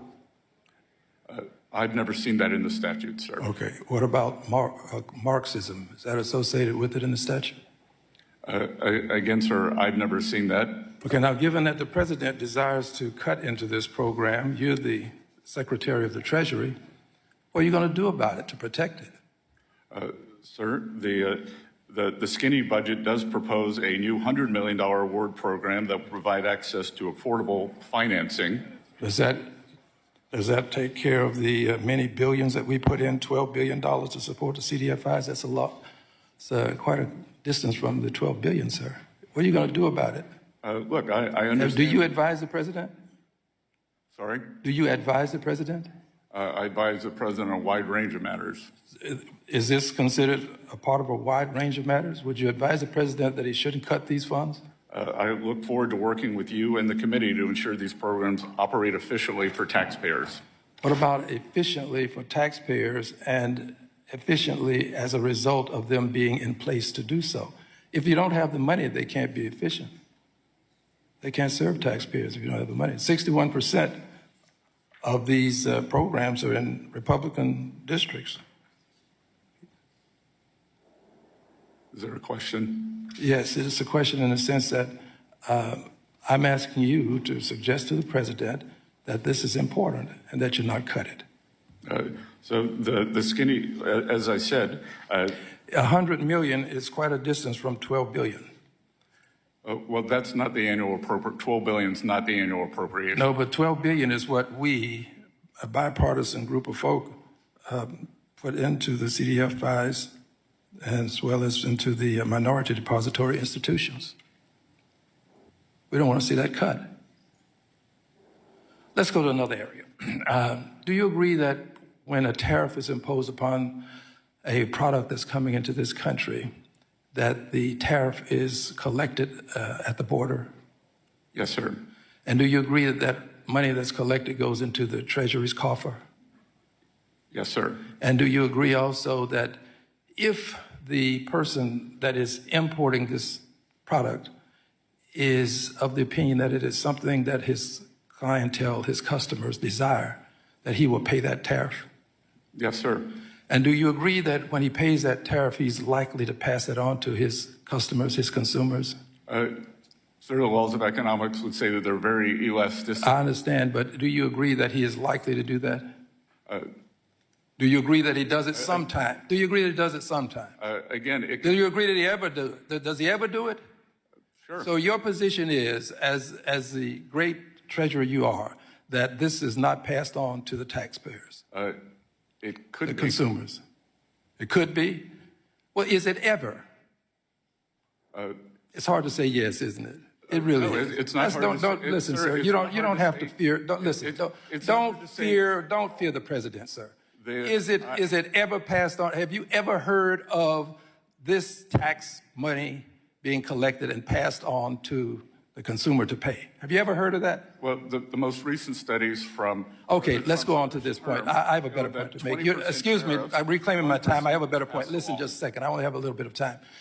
And when it goes into the coffers, that money is then going to be a part of the tax dollars that can be accorded to persons in terms of a tax cut. Is this true? It's part of the overall... Yes, it is true, which means that the consumer, the person who pays that tax, this tariff tax, when he makes that purchase, is going to put his money in your coffer, our coffer, and then the president later on can say, you got a tax cut, but it's really the money that the consumer has put into your coffer. That is true. I yield back. The gentleman yields back. The gentleman from Ohio, the chair of the National Security, Illicit Finance, and International Financial Institutions Subcommittee, Mr. Davidson, is recognized for 5 minutes. Thank you, Chairman. Mr. Secretary, I applaud your eloquent message at the Millikan Institute clarifying the Trump administration's coherent and effective strategy, and thank you for helping lead that. My Committee on National Security, Illicit Finance, and International Financial Institutions aligns completely with your efforts on illicit finance, on trade with the pending reauthorization of the Defense Production Act, the national interest with outbound investment laws and clarity, and on focused international financial institutions. I remain highly concerned about the future of money and frankly, probably the most important policy debate we're having. I'll save that part for future hearings, but on illicit finance, I applaud your FinCEN final interim rule removing beneficial ownership reporting requirements for U.S. companies and citizens. The prior approach was collecting information on millions of Americans and companies, even homeowners associations, under the guise of illicit finance. Lots of noise and very little signal. By narrowing the scope of the rule, you are focusing on the signal. Given the shift in focus, millions of Americans have shared sensitive, personally identifiable information. Mr. Secretary, as the committee moves forward clarifying the rule, and would you commit to supporting the deletion of data already collected under the previous rule?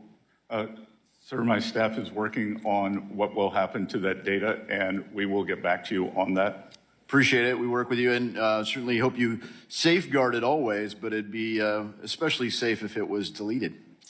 Speaking of legislation, my bill, the Chinese Currency Accountability Act of 2025, it would require the Secretary, you in this case, to instruct the United States Governor of the United States Executive Director at the IMF to use the voice and vote of the United States to oppose any increase in the weight of the Chinese RMB in the basket of currencies used to determine the value of special drawing rights. This bill has passed the House on a bipartisan basis, most recently in February, and it still awaits Senate action. Mr. Secretary, far more effective than waiting for the Senate is your leadership on this issue. Will you advocate for opposing an increase in the RMB until China straightens itself out? I look forward to working with Congress on this issue on whether additional legislation is needed to address the Chinese practices or whether it could be done through trade negotiations. Wish you great success in your pending negotiations. And certainly, if you look at the IFIs, things like Argentina's recent restructuring under the IMF basically bailed out the Belt and Road. They'd never really have to worry about default at the Belt and Road. They're using their influence in the international financial institutions like the IMF and the World Bank to, frankly, cover risk at the Belt and Road. So hopefully that'll be restructured. You've already covered outbound, and I really appreciate the dialogue on that. But I'd like to turn to the Defense Production Act. I mean, when you look at how you've organized and communicated the president's approach there and the administration's approach, national security is, of course, paramount to that. And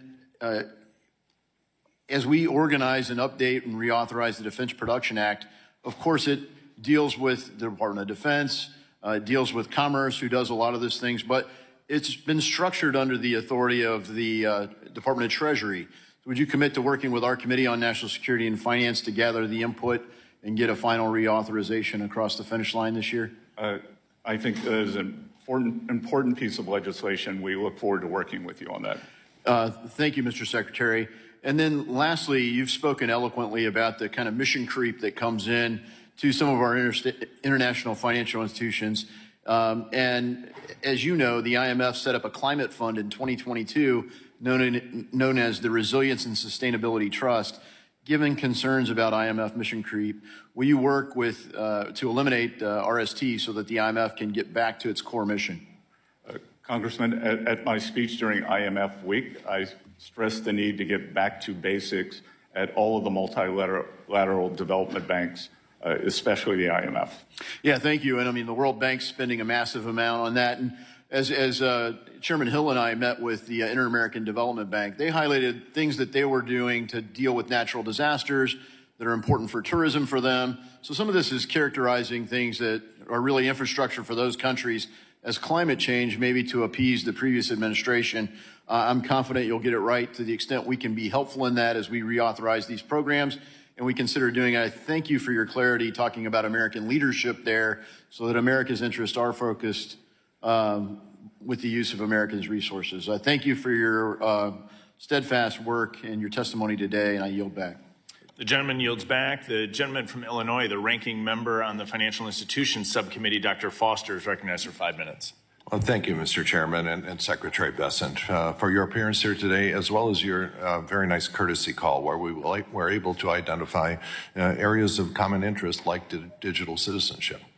I'd like to speak today about the strength of the U.S. dollar and the decline of U.S. manufacturing, which, as you know, I'm very concerned about. I started this company back when I was 19 years old that now provides over 1,500 manufacturing jobs in the Midwest. And it's not been easy. We started our company in the beginning of the Reagan inflation.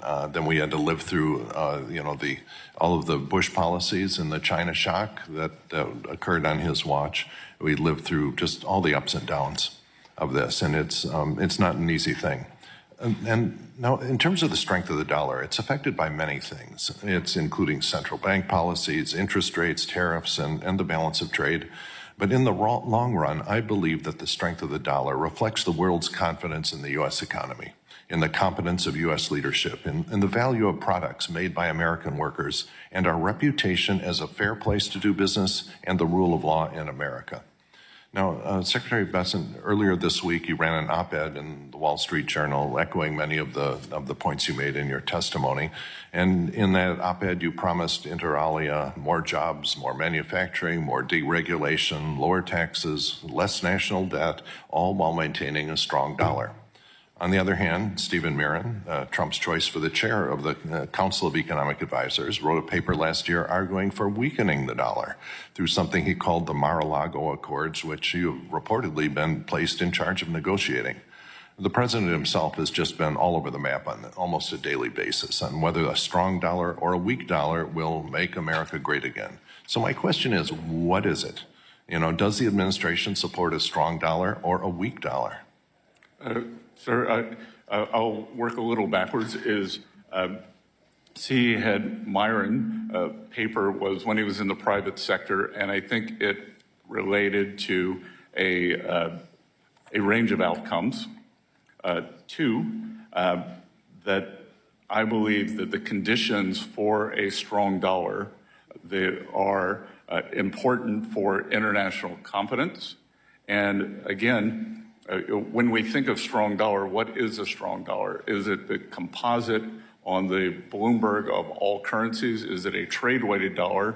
And then we can also look at bilateral relationships, because much of that could be not so much a strong dollar, but other countries manipulating and suppressing their currencies, which would... we lived through that in the Bush administration and his non-reaction to what China was doing, and all about that.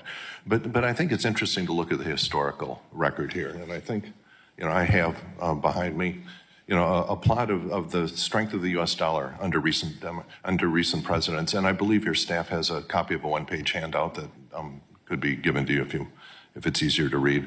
And what it says is remarkable. That it says that under every president, from every Republican president, Reagan, Bush Jr., Trump 1, or now Trump 2, the dollar has weakened. Under every Democratic president, without exception, Clinton, Obama, Biden, the dollar has gone up significantly. And I don't think that's an accident. I think it's because of all the factors, including predominantly the confidence that the U.S. will maintain a well-regulated and well-governed economy and a fair place to do business. Now, and also on that handout, which I think has that actually been given, do you have the copy of the handout with the graphs on it? It's a double-sided single page. We can get you another copy if you want. You know, it also has, you know, the argument in favor of a weak dollar, it should make manufacturing easier in the United States, make our, you know, that's one of the arguments for it. But if you look at the historical record here, if you just look at, for example, change in manufacturing employment under Democratic and Republican presidents, it's remarkable. For longer than you or I have been alive, Democratic presidents have increased manufacturing employment and Republican presidents have decreased manufacturing employment. You know, from FDR, Truman, Kennedy, Johnson, Carter, Clinton, Obama, and Biden, all increased manufacturing employment. Eisenhower, Nixon, Ford, Reagan, Bush 2, it all dropped. Okay, I don't think this is an accident, but the thing I want to ask you about is how did the Republicans manage to weaken the dollar and weaken manufacturing employment at the same time? Because it seems like that's completely crossways to the narrative that we're hearing from this administration. Well, sir, the gentleman's time has expired. The gentleman's time has expired. The secretary can answer in writing. The gentleman from Tennessee, the vice chairman on Oversight and Investigation Subcommittee, Mr. Rose, is recognized for 5 minutes. Thank you, Chairman Stile, and I want to thank Chairman Hill and Ranking Member Waters for holding this important hearing. And Secretary Bessent, thank you for being here with us today and answering our questions. Secretary Bessent, given that the Mint, the U.S. Mint's own fiscal year 24 report shows that the nickel, the U.S. nickel now costs 13.78 cents to produce, and that experience in other countries suggests that our nickel production or demand would double, triple, maybe even multiple times beyond that if we eliminate the penny. Is Treasury analyzing the risk that stopping penny production alone could actually worsen our coinage losses or seniorage losses by pushing annual nickel losses well past $200 million? Congressman Rose, that we have looked at this and we believe that it is possible by changing the composition of the nickel to bring down the cost to 5 cents or less. Absolutely. That was going to be my next follow-up question to you. And I will point out that the dime is very profitable. Yes, and you know, it'll sound like a little self-interest, but a Tennessee company is one of the folks that could lower the cost of the nickel and has made a proposal that I know We're investigating that with them and are very intent on maintaining those jobs, sir. And I would just say from my deep dive into both penny and nickel production, it seems to me that there are significant savings beyond just saving on composition of the nickel. So I would encourage Treasury and the Mint to take a look at refocusing how we produce those coins to make them actually positive for the balance in terms of producing seniorage for the United States. So I'm glad to hear that you're moving in that direction. Secretary Bessent, the President has recently made budget requests that propose significant cuts to the Community Development Financial Institutions, or CDFIs, or the CDFI Fund, and suggests to end core CDFI programs. I know you've recently made public comments about the statutory basis for the CDFI programs. What is your position on the future of the CDFI Fund, and do you believe it should continue to play a role in supporting access to capital in underserved communities across the country? Well, the Congressman, as I told the Congressman on the other side of the aisle, we are creating a new $100 billion award program that would provide access to affordable financing, and this will be mostly in rural America. Excellent. I'm glad to hear that, and I understand we always need to be addressing how these programs work and whether they're efficient and cost-effective and produce the outcomes we want. But I am glad to hear that you're making moves in that direction. And I just want to pause at this point and say broadly, it is refreshing to have competent, aggressive, energetic leadership. And so I commend you for that, and I'm very excited about the things that you're doing at Treasury. Secretary, can you discuss the significance of confirming President Trump's regulatory appointees in advancing his America First agenda? Specifically, how do these appointments impact the implementation of these important policies to move America forward? Yes, sir. I believe that we need to get them appointed as soon as possible.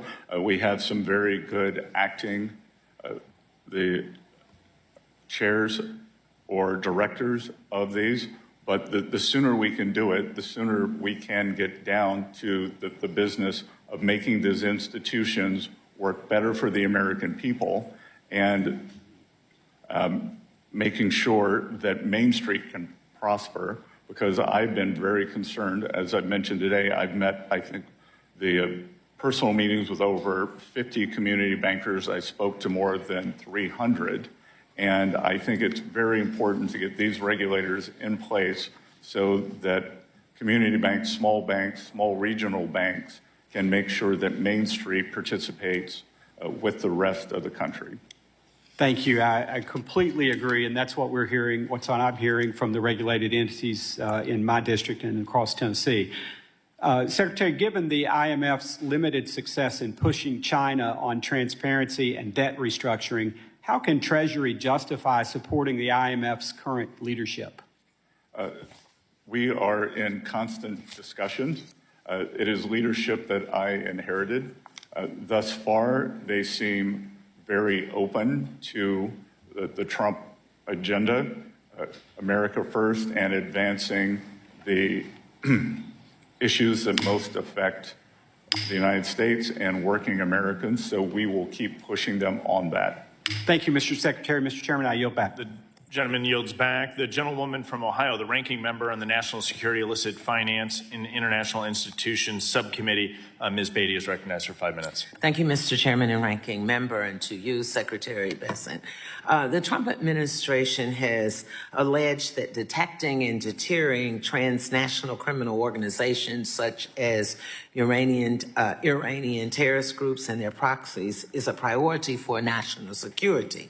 But on March 2nd of 2025, your department announced that it would not enforce any penalties or fines associated with the BOI reporting rule, nor will it enforce the CTA against U.S. citizens, domestic reporting companies, or their beneficial owners.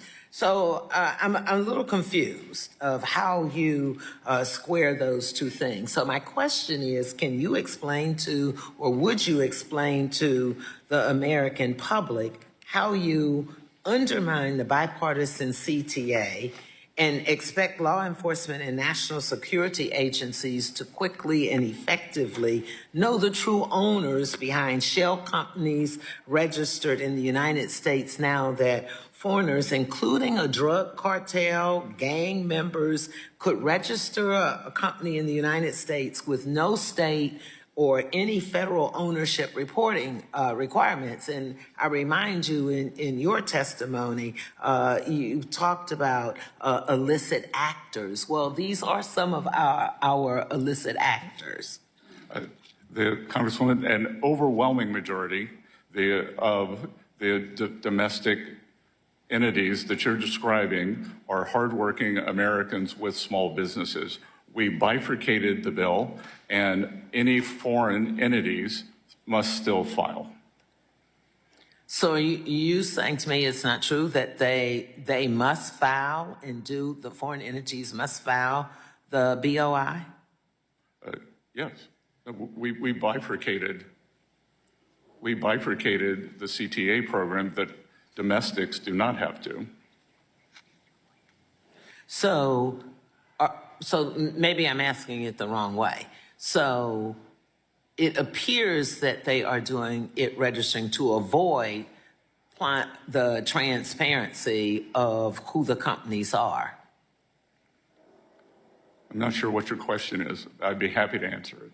So I guess I'm looking at it as, and if you're saying it is not true and that they now are complying and completing the BOI. So let's take it one step at a time. So you're saying everybody is completing the BOI. You're enforcing it. No, ma'am. I am saying that we have bifurcated it, that U.S. nationals do not have to file, and that foreign nationals do.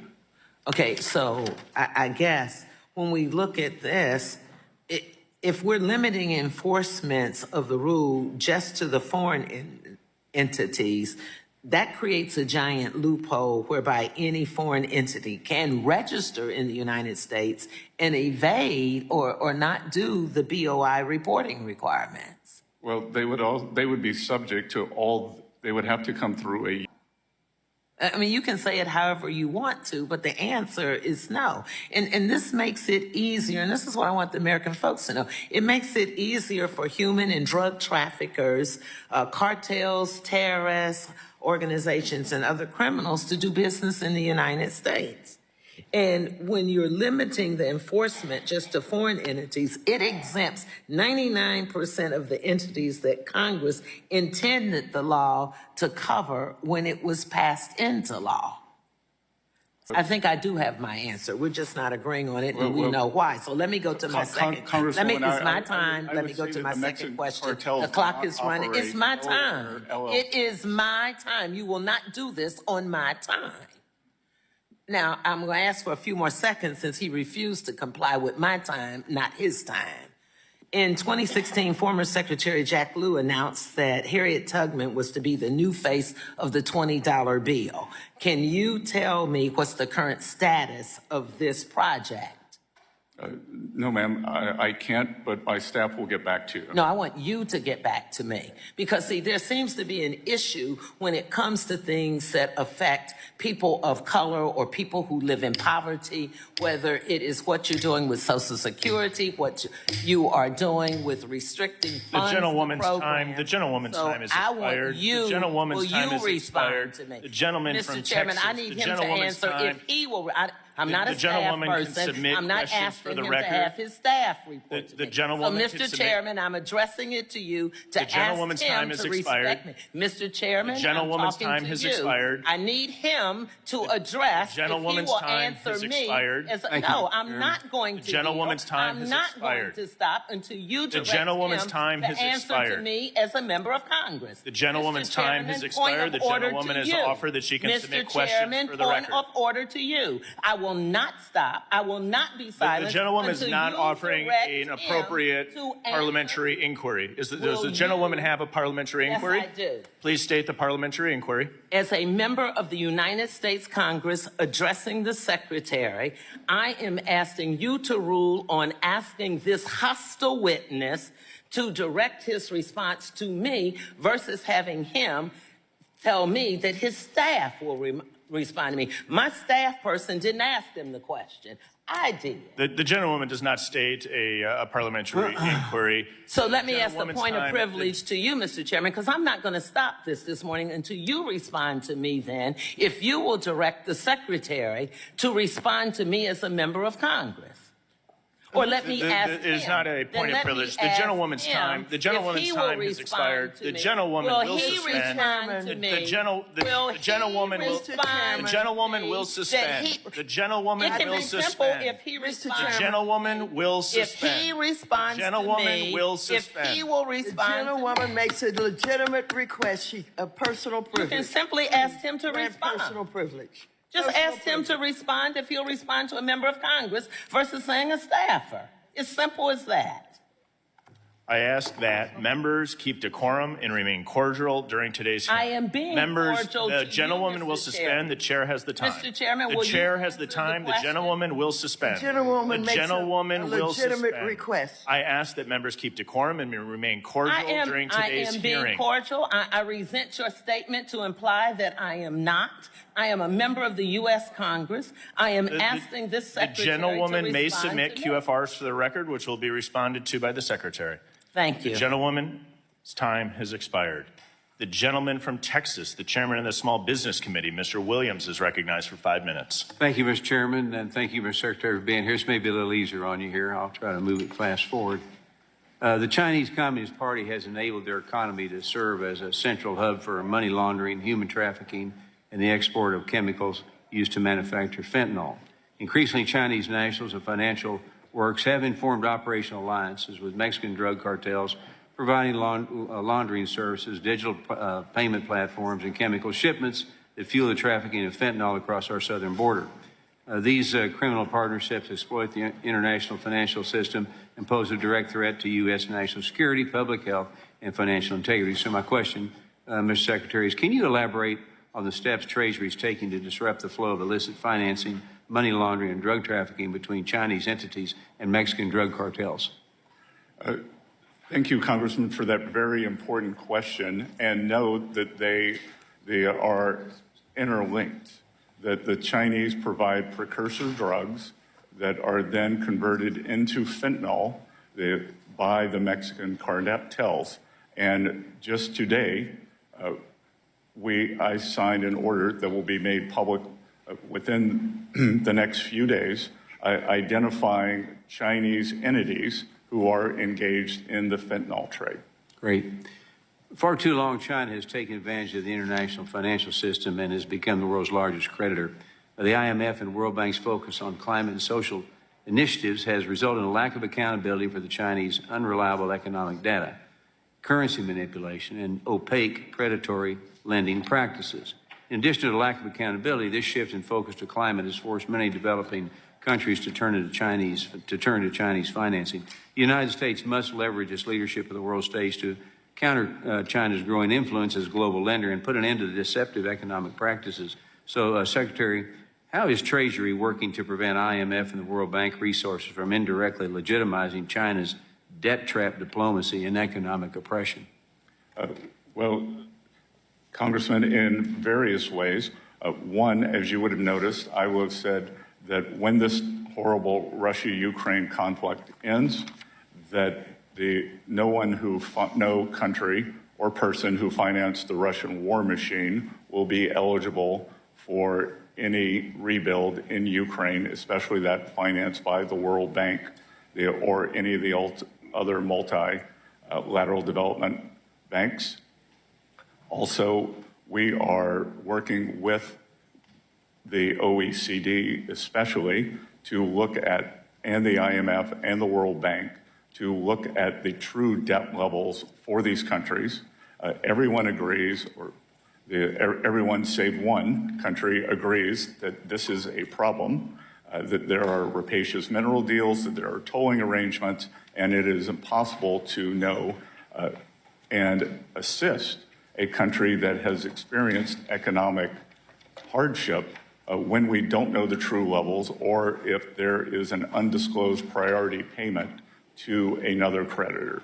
Let me try to get to my last question. I was encouraged to hear that you are taking a fresh look at the bank regulatory framework to better reflect actual risk and ensure a level playing field across the financial system. And as part of that review, I hope you'll consider where U.S. regulations may be putting banks and financial institutions at a disadvantage compared to our foreign competitors.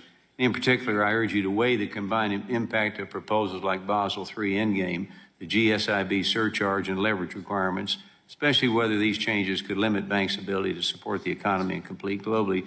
So in your work so far, are there any specific areas where you plan to address these concerns about regulatory putting U.S. institutions at a disadvantage, such as in the reproposal of the Basel III Endgame rule by amending the GSIB surcharge regulation? Congressman, we are looking across all areas and know that this is at the top of our agenda, that most countries have very concentrated banking systems. In many cases, the banking systems are larger than the GDP of the countries, so they have very different needs than the United States. The strength of the United States, lending and capital markets and economy, is the breadth and depth of our financial institutions, and we will continue to advocate for them both at home and abroad. Thank you for your service. I think you're doing a great job. I yield back. The gentleman yields back. The gentleman from California, the ranking member on the Task Force on Monetary Policy, Mr. Vargas, is recognized for 5 minutes. Thank you very much, Mr. Chair and ranking member, for holding this hearing. Mr. Secretary, welcome. It's great to have you here. I want to thank my colleague and friend from Texas for asking the question about Russia. Do you consider Vladimir Putin a war criminal? Yes. Would you negotiate with a war criminal? I think that's the nature of diplomacy. One must negotiate with both sides, sir. So you will be negotiating then with a war criminal? I believe that negotiation was needed with the Japanese after World War II. Okay. Thank you for that answer. Are you familiar with what President Trump has called his One Big Beautiful Bill? Yes, sir. Could you describe the basics of that bill? It is a combination. The core of that bill is to make the 2017 Tax Cuts and Jobs Act permanent. If this, what he quotes, a big, beautiful bill passes, will the deficit go up or will the deficit go down? I believe over time, the deficit to GDP, which is the important number, even Secretary Yellen agrees with that, will stabilize and go down. So next year, will it go down? Sir? Yes. I believe yes. You see, so if the big, beautiful bill passes, you believe the deficit will go down next year? The deficit to GDP will. Because again, what is important is that we grow the economy faster than I understand we grow that. I understand that, of course. But you say that in the long term, I'm asking in the short term, will the deficit go down? I believe the debt to GDP can go down. But what about the deficit itself? The amount of money that comes in as opposed to goes out, will the deficit go down next year? Will it go down from 2024 and 2025? I believe it will, because these are extraordinary levels. What about the long-term debt? Will it go up or down if this big, beautiful bill passes? Again, sir, it's while the absolute... I think the reason you're having a hard time answering... I'm not having a hard time answing, because what is important... I've given you plenty of time. ...isn't the absolute level of debt. It is, as Secretary Yellen said, the debt to GDP. So that if our GDP were 100... Everyone is talking about the $37 billion. Is it going to go up or down? Sir? Yes. Is it going to go up or down? It will likely go up, but if the GDP goes up faster, I think that's the interesting thing. My colleagues on the other side always talk about reducing the debt and reducing the deficit, and yet the hypocrisy of trying to pass the big, beautiful bill that will cause both of them to go up. No, sir, I did not say the deficit. No, I know you didn't say it. You're trying not to say it, but that's exactly what's going to happen. No, I actually said it would not go up. I know you did. And just to be clear... You said the number would go up. Just to be clear, last year, 6.7% deficit to GDP. No, I'm asking the number. I'm asking the actual number. No, we're looking at... See, now, previous administration... We're asking about numbers here. When we were not in a recession and not... I'm not going to let you get away with that one, because it's very clear what's going to happen if they pass their bill. The deficit's going to go up, and the debt's going to go up, and we're going to see the hypocrisy of them always saying, cut the budget, so the deficit's going to go down, and the debt's going to go down. It's not. It's going to go up. Now, I do want to ask you about the independence of the Fed. Yes, sir. You have kind of been on both sides of the fence on this. You seem to say that we need an independent Fed, but at the same time, you said there should have been a shadow Fed.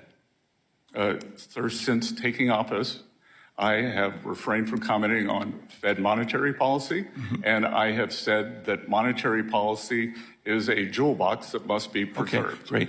And lastly, I do want to ask this, because a number of my colleagues have brought it up about elite, the coastal elites. Where did you go to school? Sorry? I grew up in Little River, South Carolina. And what university did you graduate? You graduated from Yale. You were part of Wolfhead's Society, Congressman, one of the big three. Congressman, I worked 3 jobs to put myself in Yale. Believe me, I grew up just as poor as you did. I understand that too. But the thing that I always get is, the funny part is, I always talk about the coastal elites. You're a billionaire that went to Yale. I don't hold that against you. I just find it interesting that my colleagues are always talking about the coastal elites, and yet the president and yourself are both coastal elites. And I made all my own money, sir. The gentleman yields back. I recognize myself for 5 minutes for the purpose of asking questions. Secretary, thank you for being here. Earlier today, you referenced the electric slide.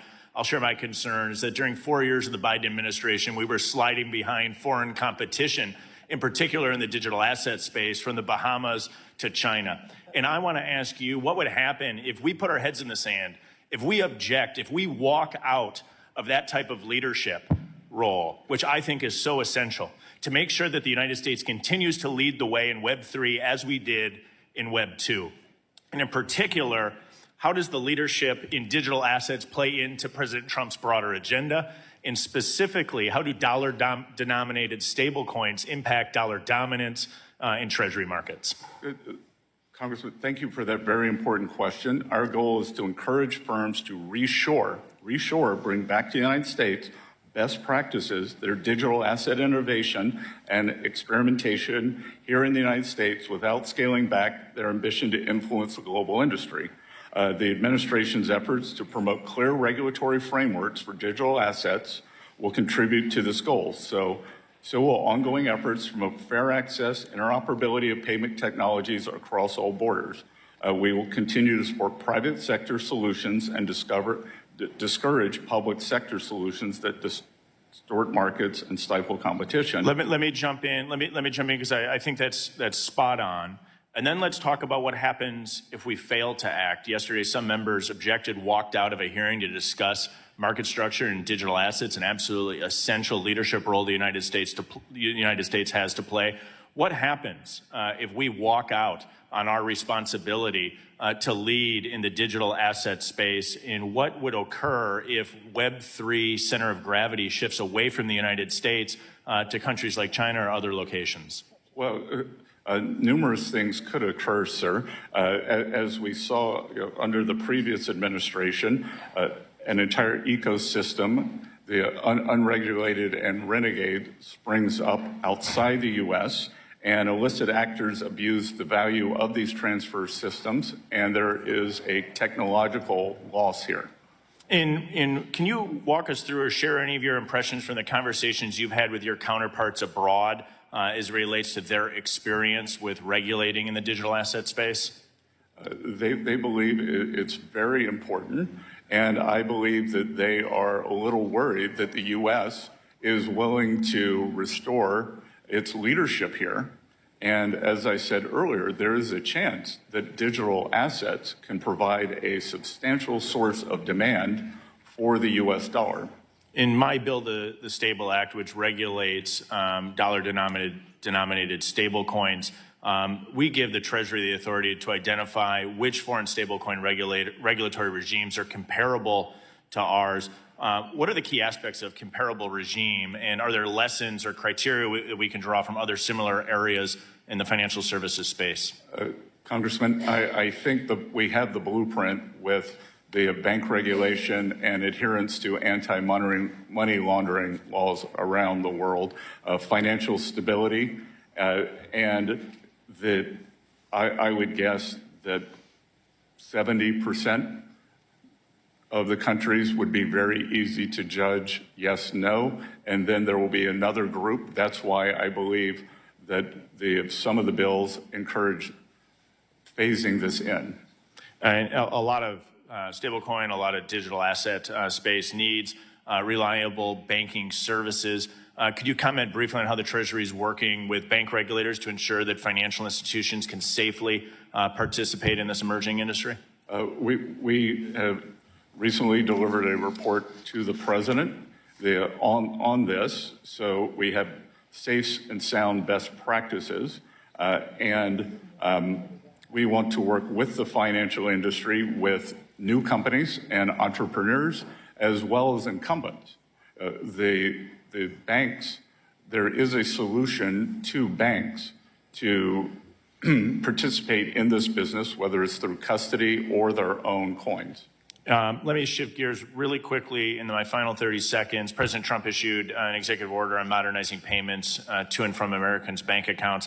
The executive order noted that the Treasury checks are 16 times more likely to be reported lost or stolen or returned as compared to electric transfer funds. Do you think we're making real progress in this space? We are working all speed ahead. Congresswoman from Staten Island told me of numerous losses of checks in the postal system, and it is both cost-cutting and good practice, sir. Thank you very much. Thanks for being here today. I now recognize the gentleman from Texas, Mr. Gonzalez, for 5 minutes. Mr. Secretary, thank you for joining us this morning. According to the Wall Street Journal, oil and gas companies have lost over $280 billion in market value in April of this year alone, more than any other sector. This decline is attributed to a combination of factors, but mostly attributed to the tariffs. At a recent Dallas Federal Reserve meeting, a veteran CEO, energy CEO, said, quote, "I have never felt more uncertainty about our business in my entire 40 years in the industry, and this turmoil is no accident. It's a direct result of Mr. Trump's vandalism." Just yesterday, Diamondback Energy, one of the largest Permian producers, told shareholders that tariffs are adding significant cost of drilling activity. That's mostly due to the tariffs to our neighbors to the north and the south. Mr. Secretary, the chaos in the energy sector has eclipsed any gains from President Trump's industry-friendly regulatory rollbacks that they were so much looking forward to. Stable energy prices depend on stable policy. The Trump administration pledged to support American energy sector. However, this decline demonstrates the opposite. Given these outcomes, how do you reconcile the administration's stated support for our energy sector with policies that appear to have directly undermined its stability and global competitiveness? Sir, I would take issue with the idea that it was tariffs. We have seen one of the largest decreases in the underlying price of crude in history. That's right. So, 100%. There's not a single energy CEO in America right now that would agree with you. They are all attributing their downfall right now and the troubles that they're having to the tariffs, and they need some relief. What's the administration going to do? Congressman, you and I must speak to different energy executives because I speak to them quite often. Well, I spoke to API today.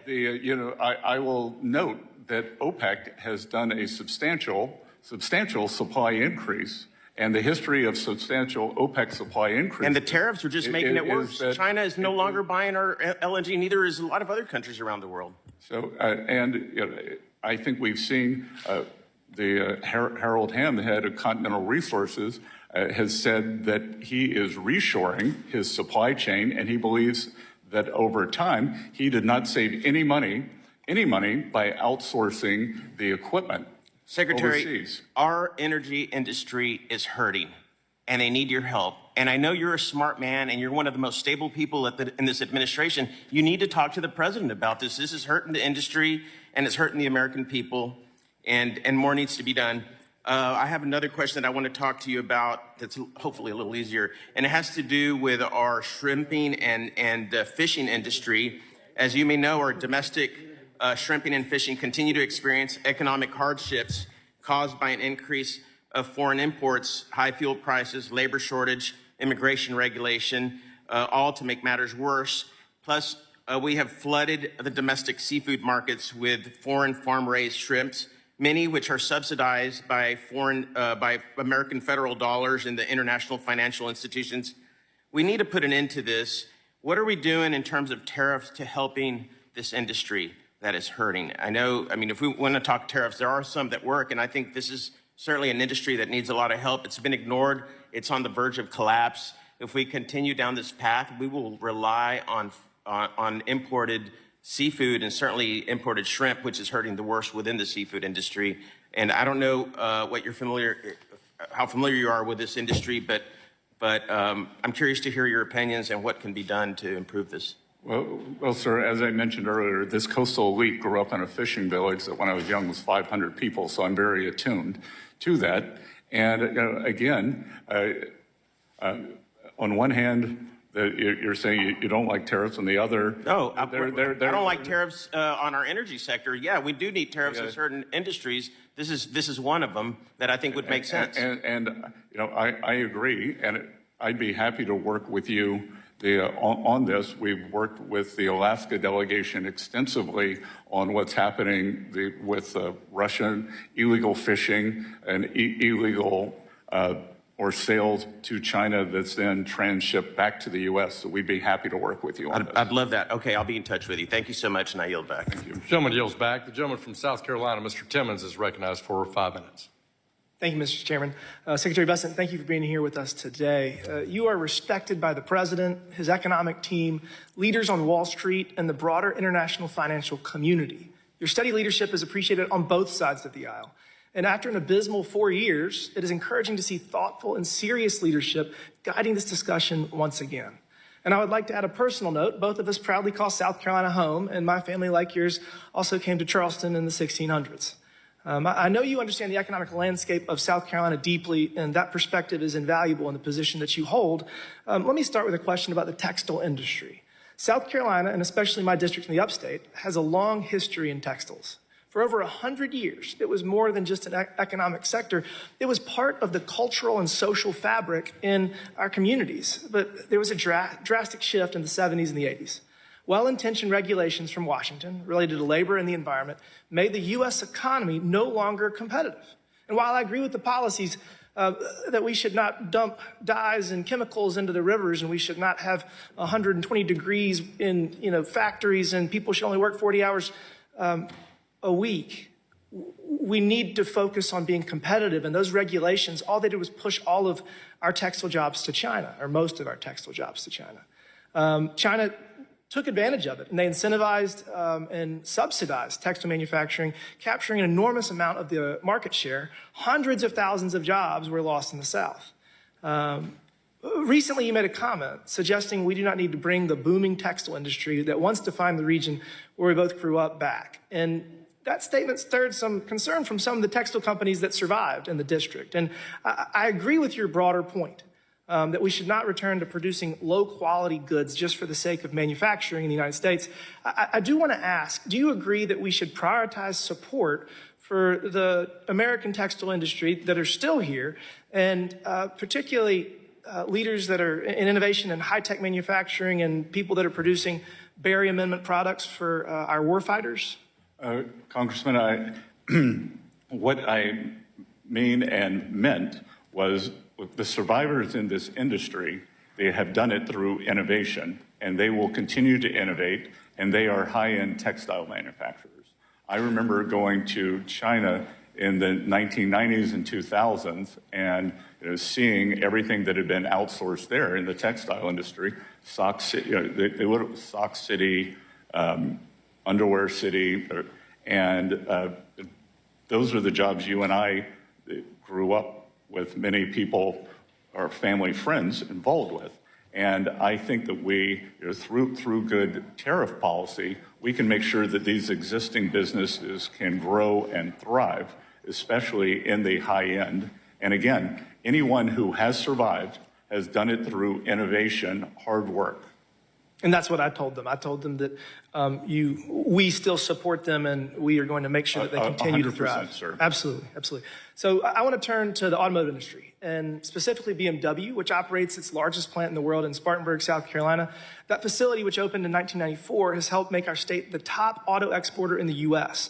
It employs either directly or through a nearby supply network, indirectly, almost 80,000 of my constituents, almost 1 in 10 of them. And foreign automakers like BMW are continuing to invest heavily in U.S. manufacturing. Incredibly, they have invested an additional $4 billion in the last 3 years, and that investment has real lasting benefits for American workers, exports, and innovation. It is President Trump's promise to the American people to renew the U.S. economy's competitiveness in the global economy, and this is an effort long overdue. My question is this: as President Trump renegotiates our trade relationships with the world, is it fair to say that BMW, the type of investment that BMW has made, a generational investment, is what we're hoping to incentivize? Yes, Congressman. And I regularly see at the Port of Charleston, the BMW X Series sitting there for export. And I think that the president recently met with the heads of the 3 German auto companies and is working toward a solution for more American content and more made in the U.S. rather than just as assemblers. So it would be more jobs in your district. And that message was heard loud and clear, and they're going to continue to invest. They've been a very good partner, and I'm just excited because interest rates coming down, energy costs going down, regulatory relief, a more fair trade deal. We are going to be the best place to start to grow, to build a business, and I appreciate your leadership in that regard. Thank you, sir. Thank you. Back. Gentleman yields back. Gentleman who's the vice ranking member of the full committee, Mr. Caston, is recognized for 5 minutes. Thank you, Mr. Chair. Secretary Bessent, I'm starting my 7th year in Congress, and in those 7 years, I have never received more phone calls from my constituents on any issue than the hack into the Treasury payment system earlier this year. As you know well, this is the system that manages over $5 trillion a year of federal payments to taxpayers, payers to Social Security beneficiaries, payers to embedded foreign assets who are overseas and undercover, and it has their personal information and their routing information. This is a purple district. People were nervous. We sent a letter to your office along with 150 colleagues asking 20 questions. Your response that we just received was non-responsive on all 20. Mr. Chairman, I'd like unanimous consent to enter those 2 letters into the record. Without objection.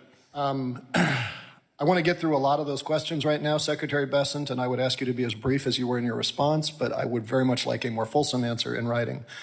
In January, the New York Times reported that you pressured David Lebrick out of his role overseeing that after he refused to grant that access to people that Elon Musk had imposed.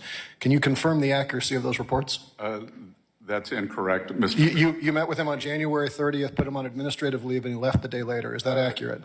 I did not put him on administrative leave. Administrative leave, I asked him to take, I met with him 90 minutes after. So you're denying the New York Times report? Was it your choice? I am adamantly saying that the New York Times is inaccurate. Okay, all right, fine. That's yes or no. New York Times is inaccurate. Fine. He was not placed in administrative leave, and he was subsequently resigned after sending numerous emails. Sir, I'm just asking for yes or no questions. If you want to be voluminous, please write me a letter. Was it your decision to terminate Mr. Lebrick, or were you pressured by others? He resigned.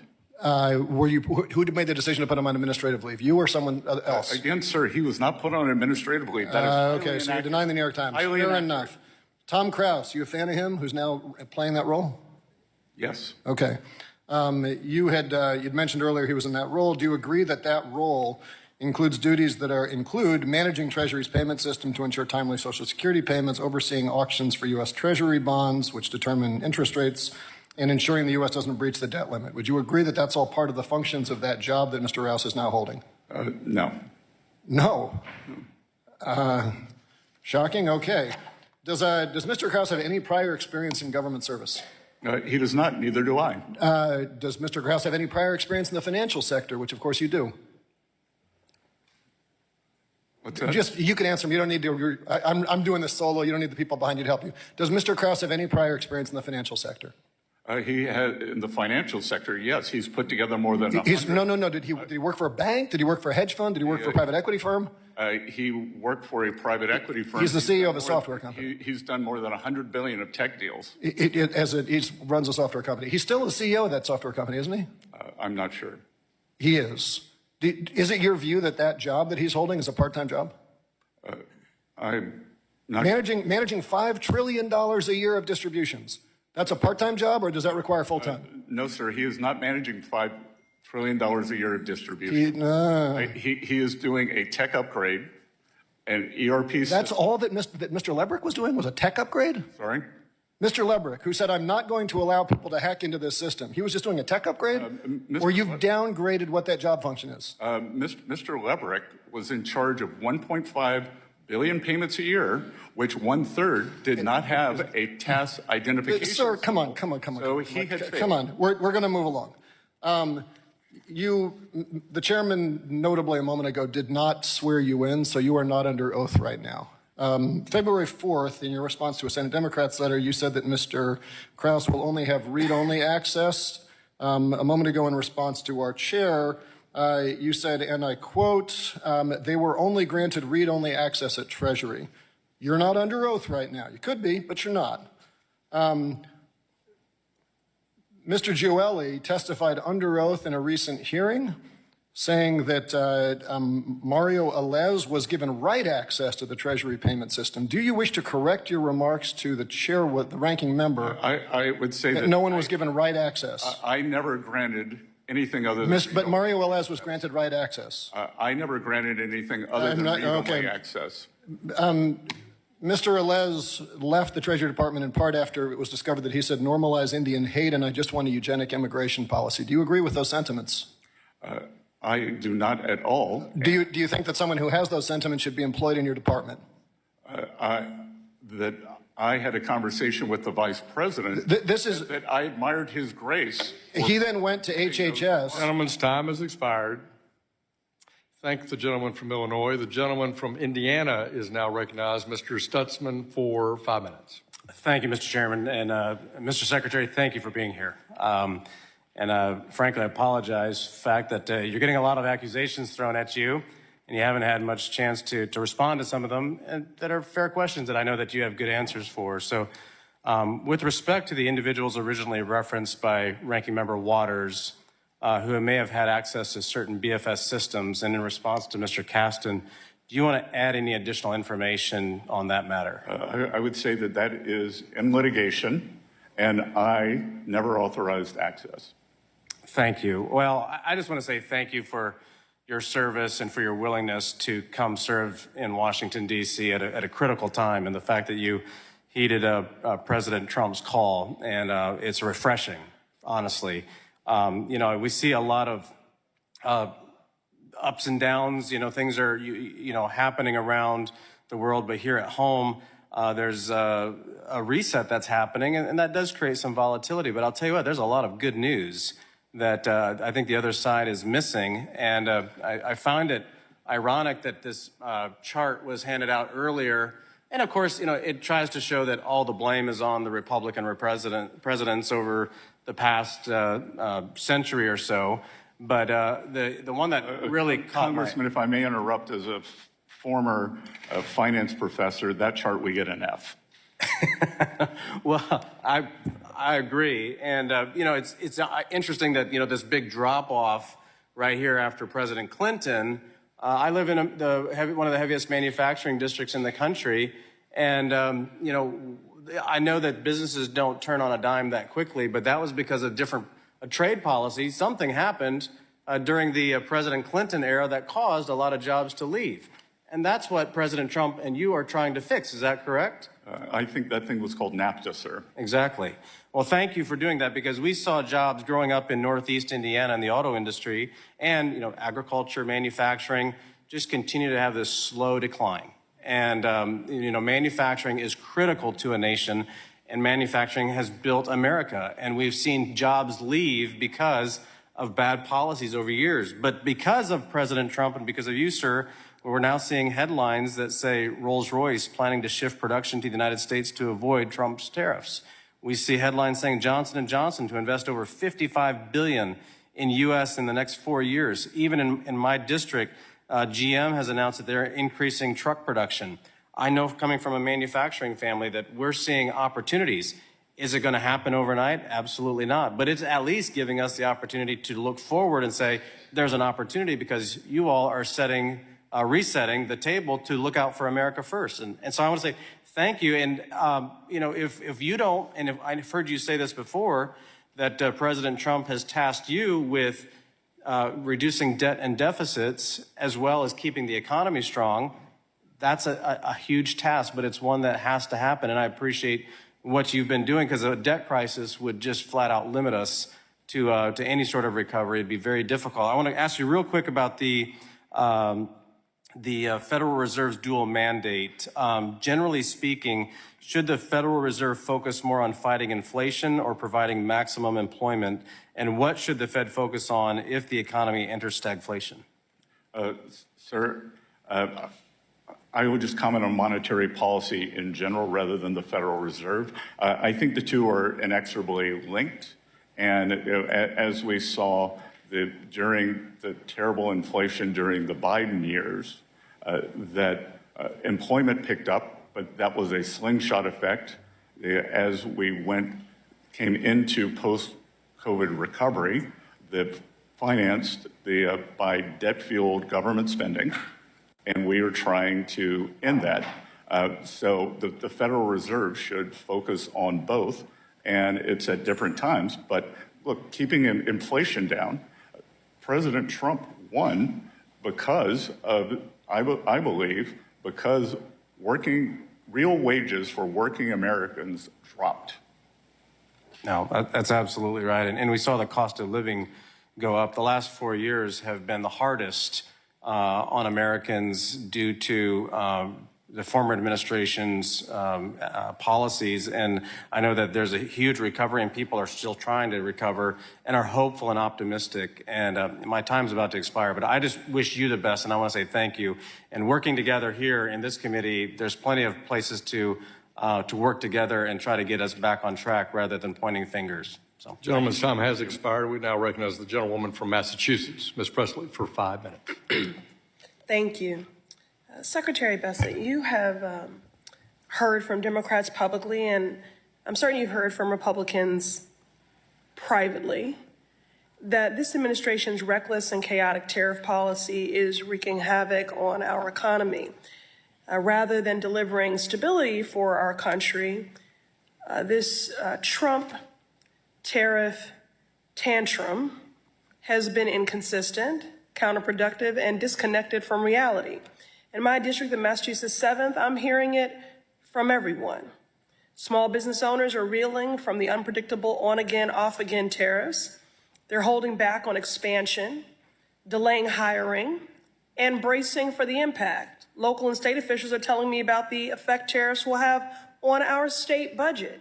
Simultaneously, Massachusetts will see energy bills increase while revenue from tourism will decrease.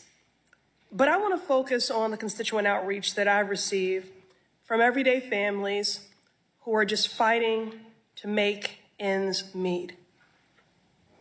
Yes or no? Mr. Secretary, do you know what a car seat is? I have 2 children, yes. I figured as much. It's correct, you and your husband have 2 children. So I'm sure you know that car seats are absolutely essential for families when traveling with babies and toddlers to school, to worship, to doctor's appointments, just everyday living. But not only are car seats essential, they are the law of the land. It's the law of the land in 50 states. So there's no getting around that. Mr. Secretary, what's your estimate of how many babies are born in the United States each year? I would guess 2 to 3 million. Well, while the number fluctuates, there have consistently been more than 3.5 million babies born in the United States. That means millions of families in this country are doing what? Buying a car seat. Because it's essential and it is the law of the land in all 50 states. But now that cost is going up because Trump has announced up to 145% tariffs on Chinese imported products. Approximately 9 out of every 10 car seats in the U.S. come from China. That's a steep cost. Steep cost hike for families all over the country. The price is up in Republican districts and in Democratic districts. And it's not just the car seats that are impacted. We're talking about strollers, cribs, high chairs. No family is exempt from the harm of these Trump tariffs on essential baby products. But don't just take my word for it. Mr. Chair, I would like to enter into the record a Yahoo Finance article from May 2025 entitled, "First Year Baby Expenses Already Top $20,000 and Tariffs Are Adding to the Bill as China Dominates Key Imports." Without objection. Look, I support improving manufacturing in America, but that is not going into effect overnight like these tariffs are. There needs to be an exemption to help America's families. Trump has used his power for tariff exemptions on thermoplastics, semiconductors, but what about baby products? Mr. Secretary, do you support an exemption to tariffs on items that parents need to care for their kids? Yes or no? Congressman, what you're referring to are... Yes or no? What you're referring to are... I'm reclaiming my time because I don't want you to filibuster or give me some macroeconomic answer. Families at home are hurting and so just give me a direct answer. I am going to agree with you that the... So yes, you do support an exemption on tariffs for products that are essential for families for their babies. Exemptions on E4 items, which... I'm sorry, I have to reclaim my time. I'm reclaiming my time. Mr. Chair, I am reclaiming my time. Give me my time back. I'm reclaiming my time. I just want a simple yes or no. Do you support an exemption to tariffs on items that parents need to care for their kids? Because you all claim you're pro-family. I cannot hear the words you say because I see the things that you do every day. So clear it up. Yes or no? Do you support an exemption to tariffs on items that parents need to care for their babies? It is under consideration. Great. Good. I don't know what's stopping an exemption from going into effect today, so do it now. In Donald Trump's America's price is not yesterday's price is not today's price. Costs are going up. Everyone is suffering, especially our families with young children. Mr. Secretary, I'm making an appeal to you on behalf of the people of this country. Please tell occupant Trump to reverse course and stop hurting America's families. I yield back. Gentlewoman yields back. Gentleman from Pennsylvania, our chair of our Oversight and Investigation Subcommittee, Mr. Muser, recognized for 5 minutes. Mr. Secretary, great to be with you. Thank you. Boy, oh boy, I sure wish we had colleagues that were upset about the Biden 20% inflation and lack of wage growth, along with that inflation and the high energy costs that were costing families throughout my district thousands of dollars. I wish we would have heard a peep about that, and yet we have just angry voices over the potentiality of bringing manufacturing back to the United States that, in fact, hasn't even got into effect yet. It's nuts. Mr. Secretary, the ongoing litigation response to the Democrats' questions about the Treasury DOGE team, is it true that they can find all the information, find all the available information there? Yes, sir. Okay, thank you. Also, regarding the beneficial ownership rule, which was a disaster for my small businesses, I mean all of them, 100% complained about it. The original intent of the Corporate Transparency Act was to root out bad actors. The previous administration, however, turned it into a massive data collection with over 50 questions. Originally, there were 4 that outraged small business, accountants, attorneys, anybody who had anything to do with it. In fact, only 20% of the small businesses were even able to comply by the January 1st deadline, and meanwhile, they were threatened with fines up to $500 per day and up to $10,000, small businesses. They were beside themselves. You listened to the small businesses and did something immediately to correct course, exempting U.S. companies from reporting, and my small businesses throughout my district, throughout Pennsylvania, applaud you for eliminating a needless bureaucratic reporting regime. So thank you. And Congressman, I'm just sorry that so many of them had to waste their hard-earned dollars either complying or preparing to comply. And losing sleep and everything else, and some even going out of business because they found it preposterous. Thank you. Let's talk about removing the ideological, subjective, even capricious regulators how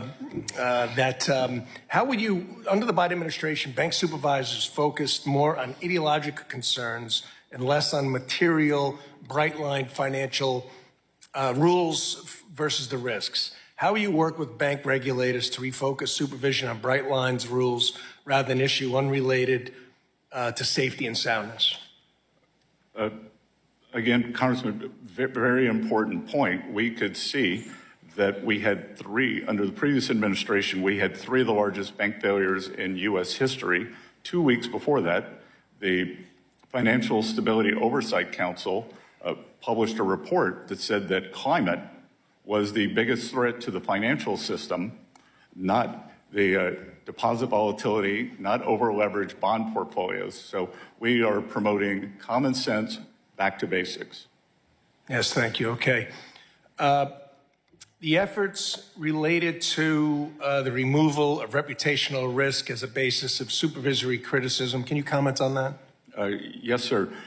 Many people, many individuals, many organizations were debanked because of their political beliefs, and regulators used that as a litmus test, and that it is a very capricious category in bank regulation. So we have moved to remove that as a criteria. We believe that financial ratios are much more important than whether you are a Democrat, a Republican, or an independent. Thank you. Yes, well put, and appreciate the fact that you see things that way, as should be seen. Capital requirements. Basel III Endgame, of course, the GSIB surcharge and other proposed capital rules might put U.S. banks at an international disadvantage. What do you believe, if you've got an idea of the right level for capital requirements? Sir, we are examining that now, and we will weigh in heavily at the BIS and the other rulemaking entities. But again, this one size fits all. And I believe one of the reasons we've seen the stagnation in many other countries is the regulatory, the framework, the very tight regulatory framework that they put around their regulated financial institutions. Thank you. I'm almost out of time. I'll yield back. Thank you very much, Mr. Secretary. Thank you. I thank the gentleman. The gentleman from New York, Mr. Torres, is recognized for 5 minutes. Thank you, Mr. Chair. During so-called Liberation Day, Donald Trump imposed tariffs on territories populated not by humans, but by penguins. He imposed tariffs on countries with which the United States runs a trade surplus, not a trade deficit. He imposed tariffs on products that cannot be produced domestically, which means a higher cost for American consumers without any benefit to American manufacturers. He imposed tariffs on impoverished nations like Lesotho, which cannot afford to buy as much from us as we buy from them. If President Joe Biden had put in place these absurd tariffs, every single Republican, without exception, would have condemned his trade policy as the height of incompetence. And you, Mr. Bessent, would have joined that chorus of criticism. There's no doubt in my mind. But swap out Biden's name for Trump's, and suddenly the moral outrage from Republicans vanishes like magic. I have a simple yes or no question. Do you think excessive taxation undermines the competitiveness of American manufacturing? Yes, sir. Now, the Trump tariff regime is a breeding ground for the excessive taxation of American manufacturing. Consider as an example Intel's manufacturing of CPUs. Intel sources foreign components, which is subject to the first layer of taxation. It then manufactures the CPUs in the United States before exporting it to China, which will face a second layer of taxation. And finally, China will export the CPU back to the United States, where it will face a third layer of taxation. Taxation upon taxation upon taxation of American manufacturing goods. Do you think that kind of compounding taxation of American manufacturing goods like Intel CPU will strengthen or weaken American manufacturing? Sir, I just want to be clear. You're saying that taxes raise cost. I'm sorry? Sir, you're saying that taxes raise costs. Taxing the intermediate goods that go into a manufactured product raise costs, yes. You're saying that taxes are inflationary. Taxes are inflation, yes. Good, then we should cut taxes. In the context of tariffs, yes. Then we should cut taxes, and you should join the... Can you answer my question about the tariffs? In the tax bill. Can you answer my questions about the tariffs? I'm not sure I understand. CPU's Intel would face Intel CPU would face 3 levels of taxation: the taxes on the foreign components, the U.S. taxes, and the Chinese taxes, or the Chinese tariffs.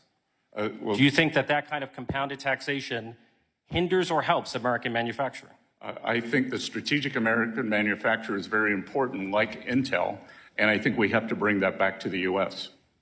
Do you think taxing intermediate goods that go inside American manufactured products helps or hinders manufacturing? I believe that, as the Intel example you give, we have to bring these strategic industries back to the U.S. We're not going to bring every component. A Boeing aircraft, 747, has 6 million components. There is no universe in which we're going to manufacture all 6 million components in the United States. And so if you impose a tax on those foreign components, you are hindering the manufacturing of Boeing 747 here in the United States. Do you even acknowledge that? I acknowledge that the supply chains, they are wide, but we've also, for the automakers, we have given an exemption. I'm not asking about the automakers. I'm asking about Boeing aircraft. Let me move on. Critical minerals are essential to the military defense of the United States. China controls almost all of the world's rare earth mining and almost all of the world's critical mineral processing and refining. The Trump administration has chosen to wage a total trade war with China without first building a critical mineral supply chain here at home. Right? Just like it would be foolish to enter a car race without enough fuel in the tank, or enter a weightlifting competition without sufficient strength to lift the weights.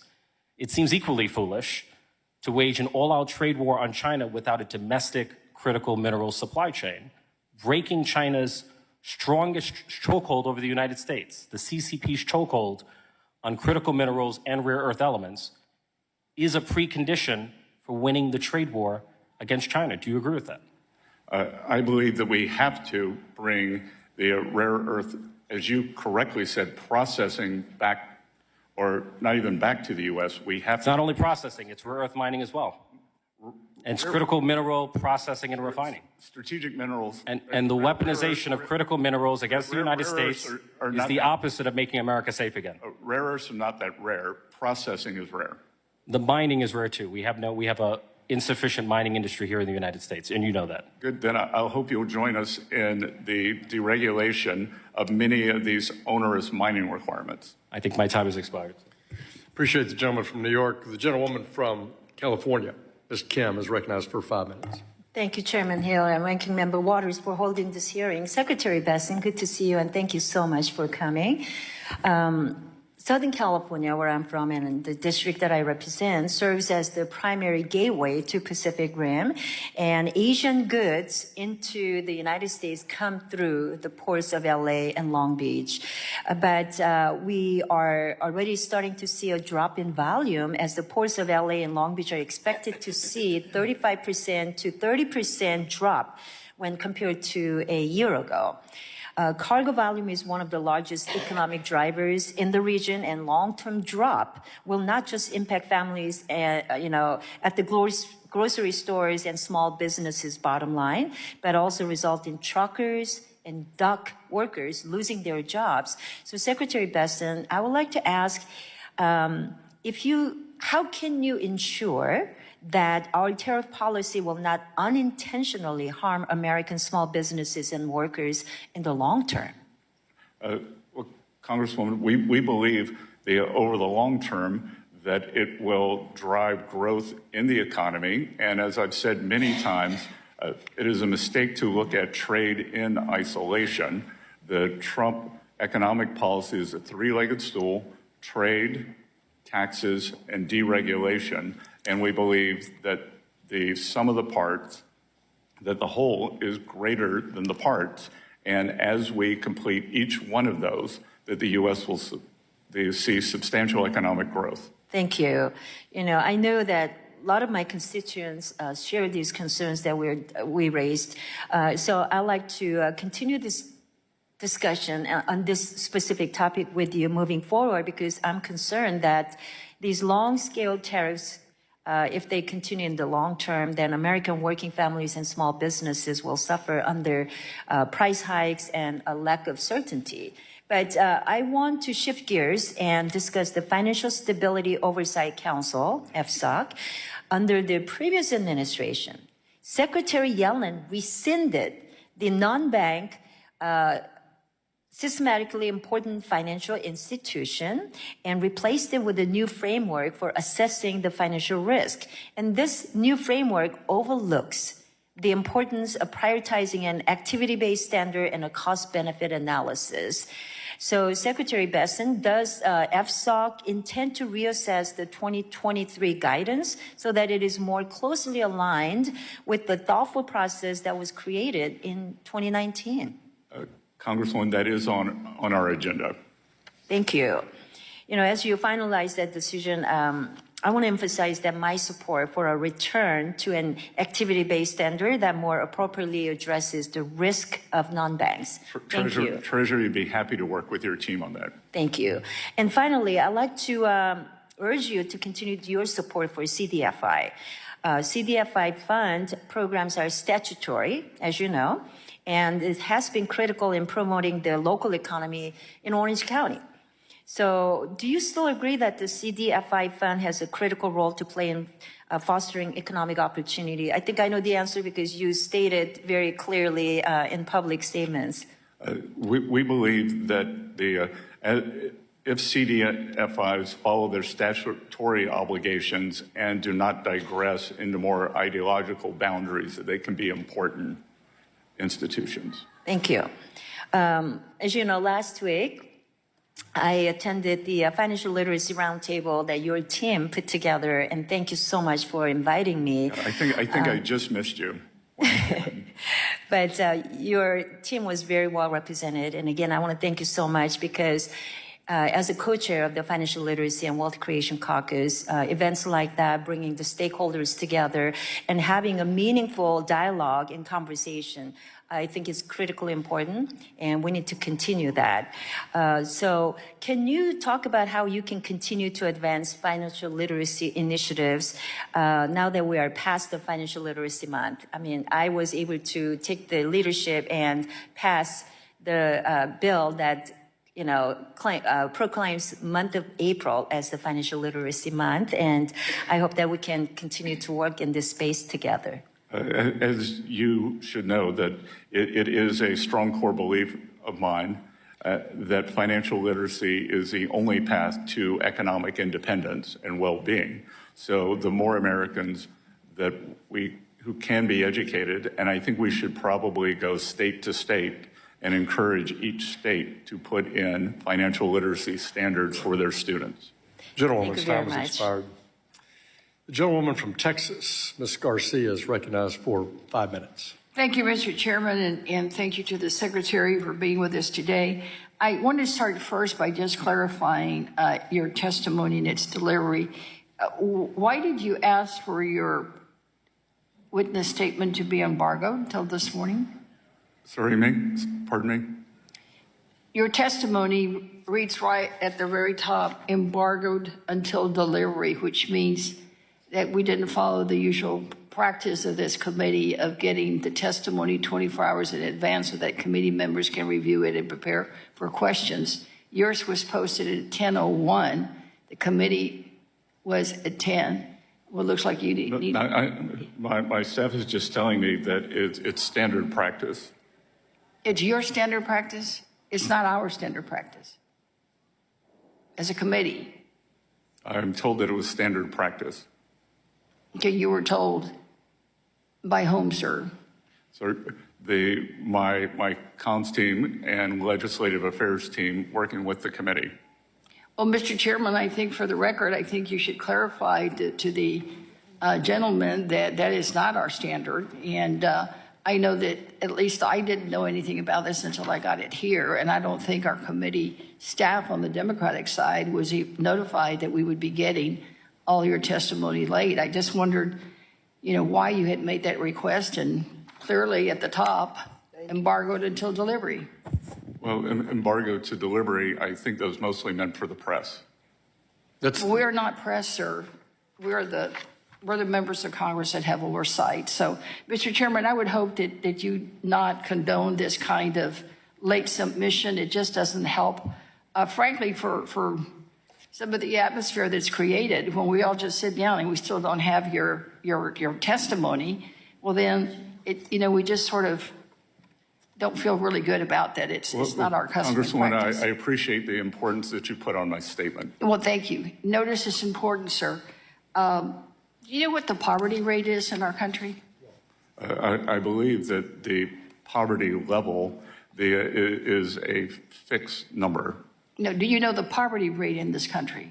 I believe it is in the teens. In the teens, okay. Well, it's about a little over 11%. It just strikes me that most of all of your testimony is always about the tax cuts and cutting costs, and it's always about tax cuts, and it's always about the rich.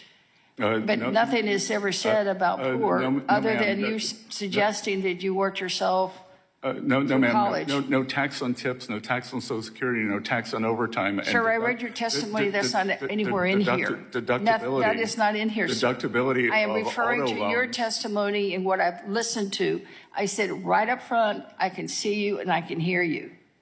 You've not said one thing about what we're doing to help the poor. In fact, none of your colleagues even when we were talking about the car seats, that impacts poor people more than anyone else, because not only can they usually not even afford a car seat and have to go to a garage sale to find one, now it's going to be even higher. Your president is suggesting that he wants to give a $5,000 bonus to women to have babies, and then what? Just leave them out on the cold alone? No car seat, no food, no Medicaid, no chip program. I can tell you the worst. And I'm asking you right now, sir. The worst thing for working families will be the expiration of the 2017 As Secretary of Treasury, it's not Tax just Cuts and Jobs about Act. the inflation rate. It's not just about the GDP. It's also about making sure that we keep the poverty rate in this country low. There are people who are living in poverty that never have lived in poverty before. You also failed to say here, you say unemployment remains low. I mean, the study should have read unemployment went up. Ma'am, because it did. Under the Biden administration, And the growth administration, we're not talking about Biden, sir. We're talking about your testimony here today about the current president and his plans. Because I can tell you, I'm from Houston. I'm concerned, too, about some of the tariffs on energy. We have done a lot to increase trade in Houston, construction, everything after the pandemic. And all things were growing. Everything has been growing.